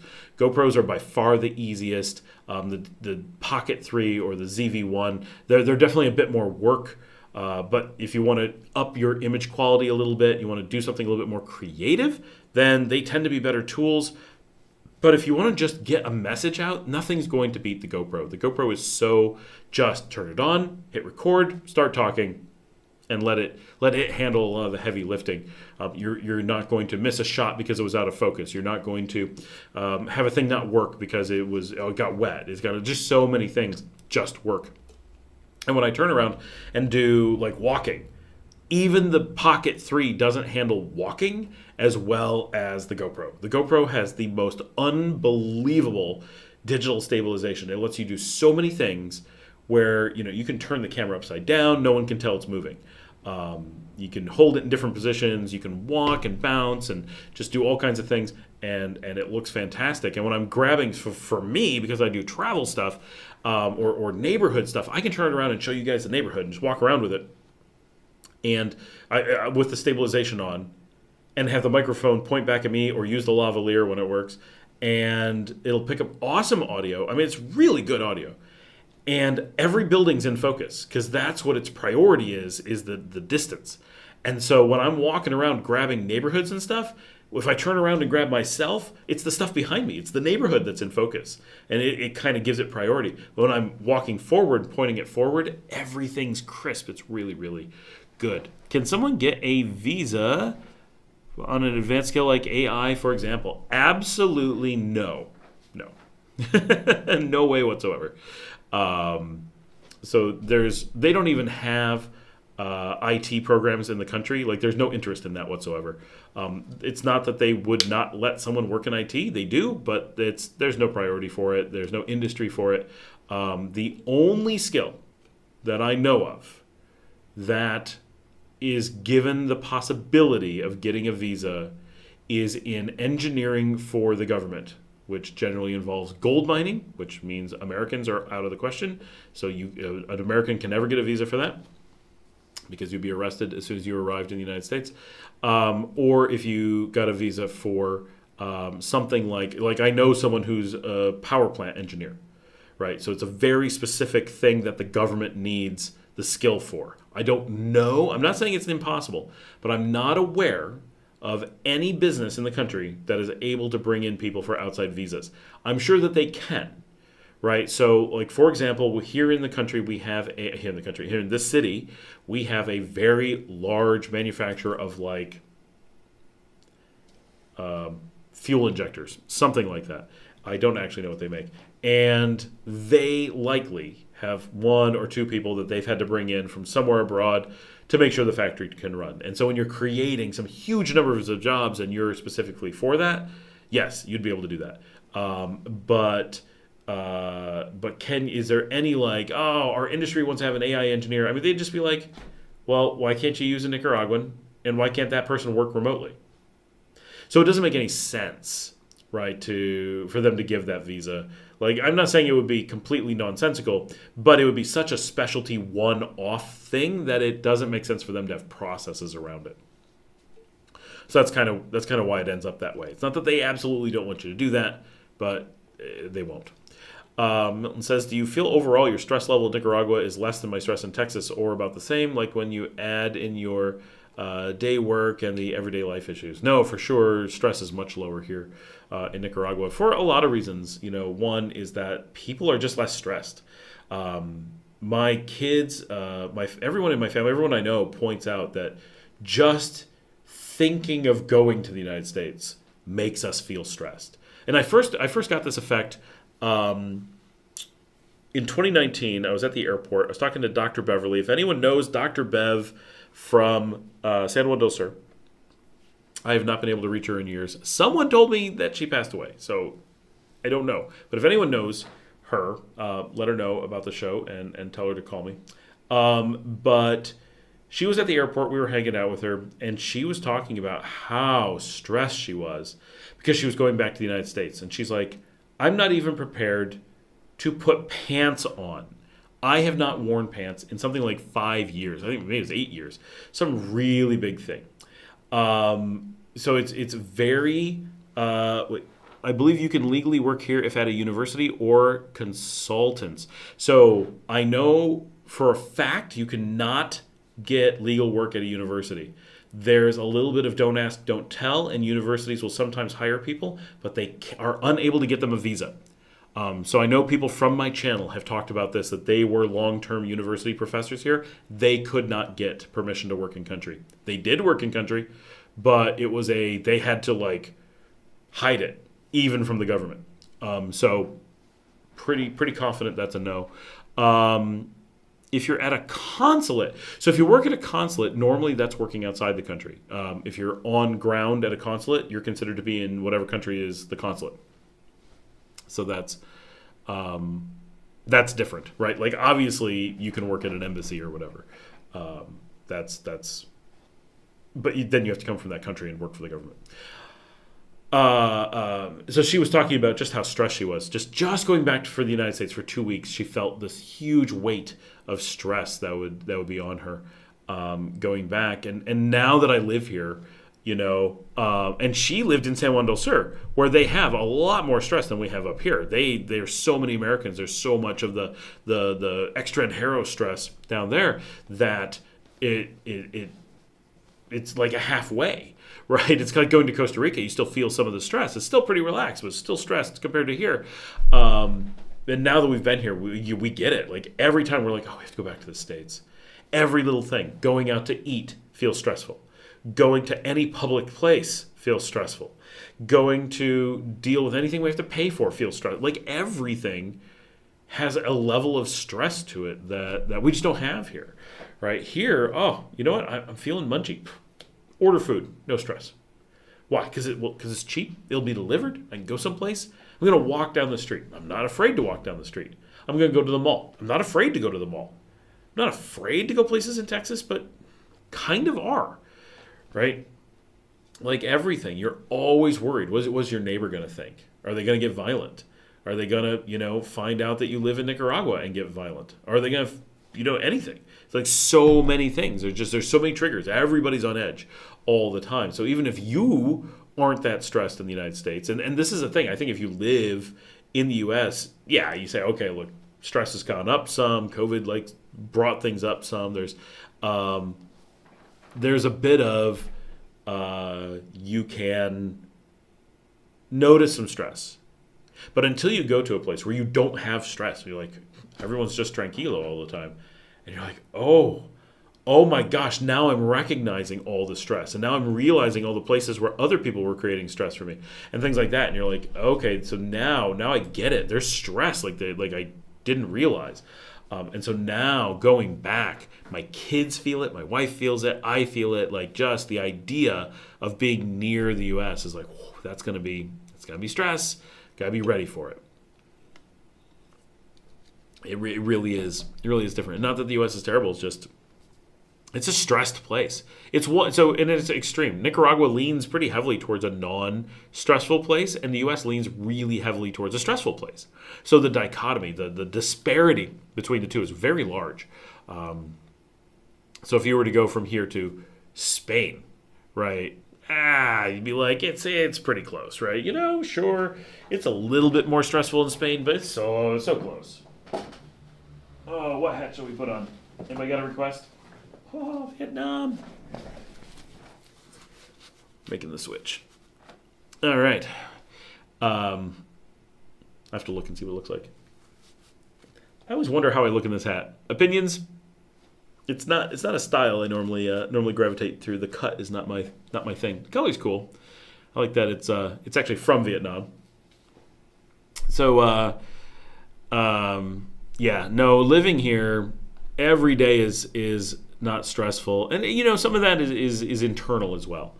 I find when I'm traveling, when I'm in a new place, I find the act of exploration of putting in the effort to be part of a new culture, all of those things I find to be stress relieving, and so that alone is a factor in making Nicaragua feel less stressed, but also that all the people are less stressed, and that people aren't afraid of their neighbors, people aren't afraid of the government, people aren't afraid of what's going to happen tomorrow. It's like, well, it's going to be like today, right?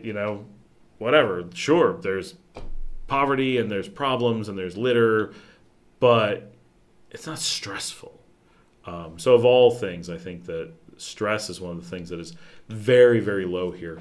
And it's everything. It's the way you interact with people. It's the way that you interact with, utilities and we have to deal with migration and, going to government offices here is so lackadaisical chill compared to doing it in the U.S. And not that it's bad in the U.S. Like I had to do a lot of going to get passports renewed, but the DMV, terrible in the U.S. Here, getting immigration here is nothing. People dealing with immigration in the U.S. is terrifying, and it's completely not the case.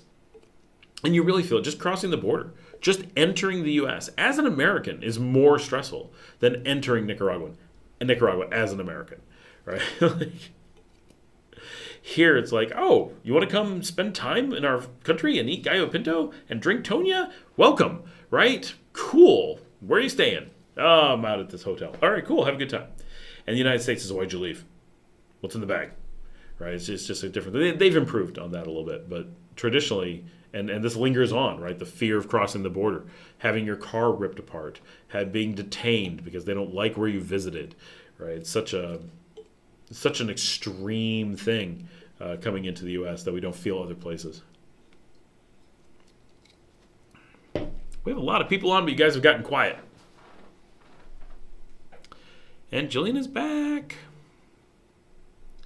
I don't think adjunct professors will have any more luck than full professors. If you're able to get full, complete citizenship, of course you can come in and work, and then you can do all kinds of things. But if you are, these days, if anything, the universities are actually more challenged. And remember, there are university professors that live here in country, so it's also one of those. It takes jobs away from someone, just like everything else. There's not a lack of professors, and so I'd be really surprised to find if they allowed any number of professors at all these days, and almost certainly if the universities are doing it, they're doing it secretly. That actually makes a bit of sense.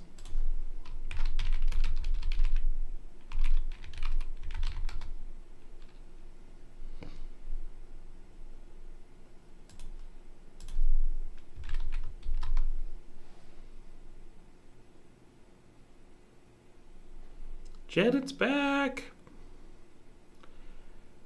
Yeah. What does that say? Wi-Fi 6 in-house. No, I've had Wi-Fi. So Wi-Fi 7 is actually out now. Wi-Fi 6, I've had on order for a year here in the country, and no one's been able to get it in. Of course, if I custom ordered it and shipped it in myself, I could get it, but it's just not a high priority. There's nothing that I would really do with it in particular. So we've got really good Wi-Fi with units all over the house and stuff. So we have really good coverage and anything. So any updates on Scott Allen Miller and Immense Coffee universes colliding? Would love to see. Yeah, we're going to try that. It's not going to be until April for sure, because I need to have time to be able to go up and spend some time in Acatal, which I really want to do. It's going to be great footage. It's going to be really good episodes. I'm really looking forward to that, but I got to have time to do it. So it's not going to be super ultra fast for me to get up there. I've got to have time when I can get the car away and no one else needs it. It's just a bunch of things. So Soon-ish, I hope, but there's no way until late April is the very earliest it could possibly be.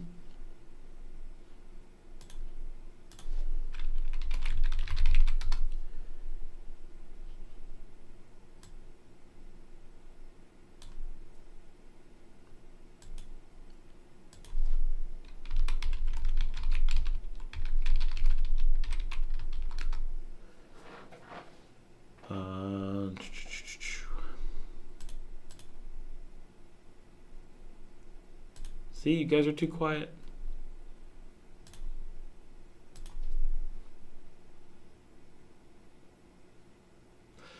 A retired Nicaragua university professor wants to set me up with a contact of hers to interview for a position of teaching language teachers how to actually teach language. I mean, they really need that, right? There's no question that they need it. But there are people who speak like English in the country, and they have, in general, no interest in it. So, yeah, I mean, it's worth seeing what you can do, but don't be surprised that either they're just like, no, we can't do that, or there's gonna have to be like, oh, we're gonna do that secretly. Those are. I would not be surprised. I mean, it would be great if they made that possible because they really need it. But they do have Nicaraguans who speak languages really, really well, and rarely do they bother reaching out to them. That's a problem here, is the lack of education in foreign languages, or the lack of taking it seriously. And people who are able to teach and speak well don't get priority, and people who just have connections end up with teaching positions that are more senior and are like, no, you have to teach this thing, and they're not even legitimate, foreign language speakers. Is there any local Leon coffees to be had, like local roasters? Yes, we talked about it earlier. Twin Engines is made right here in Leon. That is all that Josie Marr drinks. I want to see more of the mountains.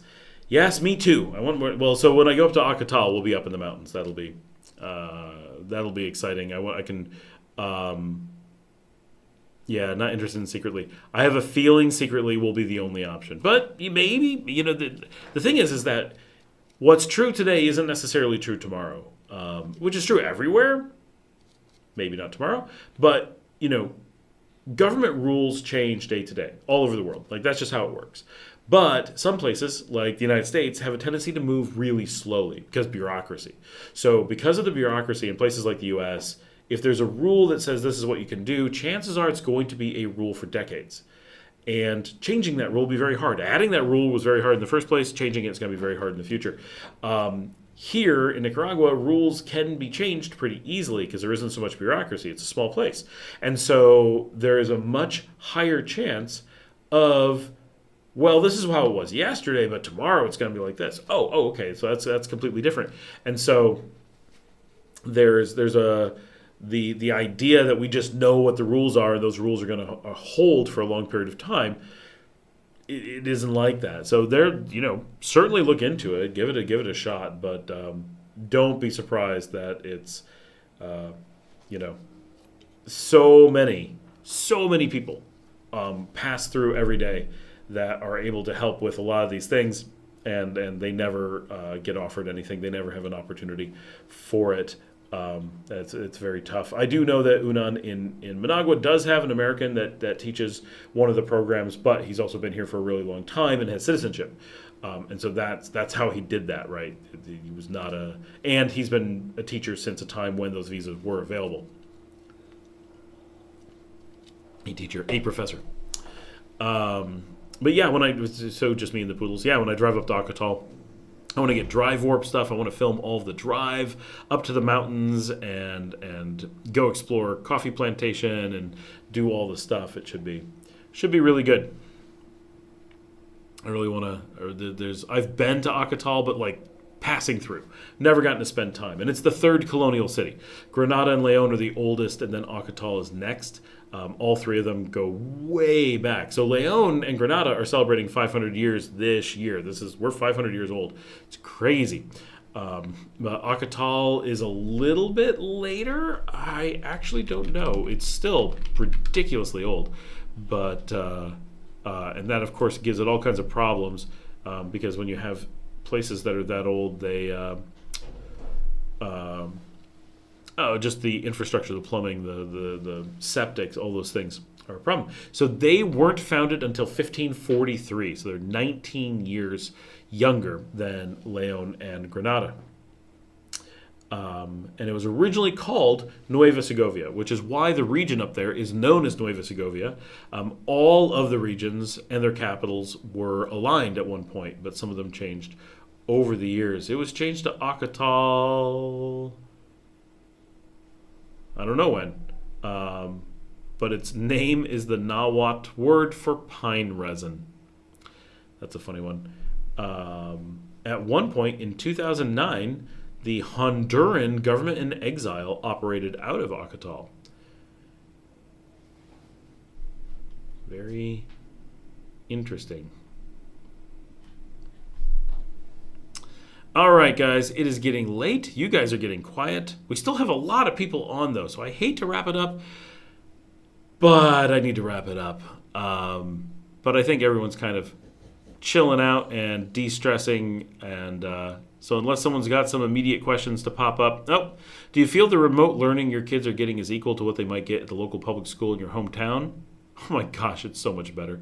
Do they like their homeschooling program? So my hometown is pretty good. I grew up in the country. The high school that I went to was ranked number 3 in New York, which was ranked number 2 in the nation after California. So we had a pretty good education, but it has fallen to 536th now in the state. So it fell over 500 places since I went there. I'm sure it's still okay, but public school in the U.S. is atrociously bad in general. But we didn't live in my hometown. My kids were never going to grow up there. We grew up in Texas. And one of the reasons that we knew we were always going to homeschool is because the education in Texas is so bad. Like, it's not even, it's unreasonable to use the term education in conjunction with it. And so the degree to which they get, pun not intended, a better education homeschooling than they would at the school. Like, we would never have let them go to school in Texas. Like, it's so bad. But they do like their homeschooling for the most part. They get to pick and choose a lot of things. So if they don't like things, we try to adjust it. And so they use different programs from different things to do it. And they get to move at a bit of their own pace. And, we're very education-oriented people. So and my kids tend to pick that up, right? There's things they don't like, but there's things they really like, and they put in a bunch of effort into learning things all the time. And they wouldn't get to do that if they were in public school. They'd be spending all their time moving between classes and dealing with the politics of school instead of education. And so, yeah, I think orders of magnitude better education. Plus, they get to travel. They get to see the world and all kinds of things. Every so often, they have their complaints, right? They're kids, and school isn't always fun, but they have a pretty good appreciation of just how much better they have it than normal kids. So I think it's been pretty good. Thanks, everybody. Thanks, Milton. Thanks, Norm. Janet, we'll see you soon. All right, everybody, have a good night. Thanks for joining me. It's been great. And as always, if you want to sponsor the channel, you can buy me a coffee. Just throw it on the end. And should be doing this again next week, I believe. I don't know. I don't even know what my schedule's like coming up. We'll see. But if not, we'll be doing this again soon. We may take a little bit of a break. But it's been great having everyone on, as always. Actually, if we take a little bit of a break, it'll be perfect because people will have a load of questions to ask. I will see all you guys tomorrow. We have an extra episode coming out at 7 o'clock. We'll have the regular at 4. And have a happy Friday tomorrow.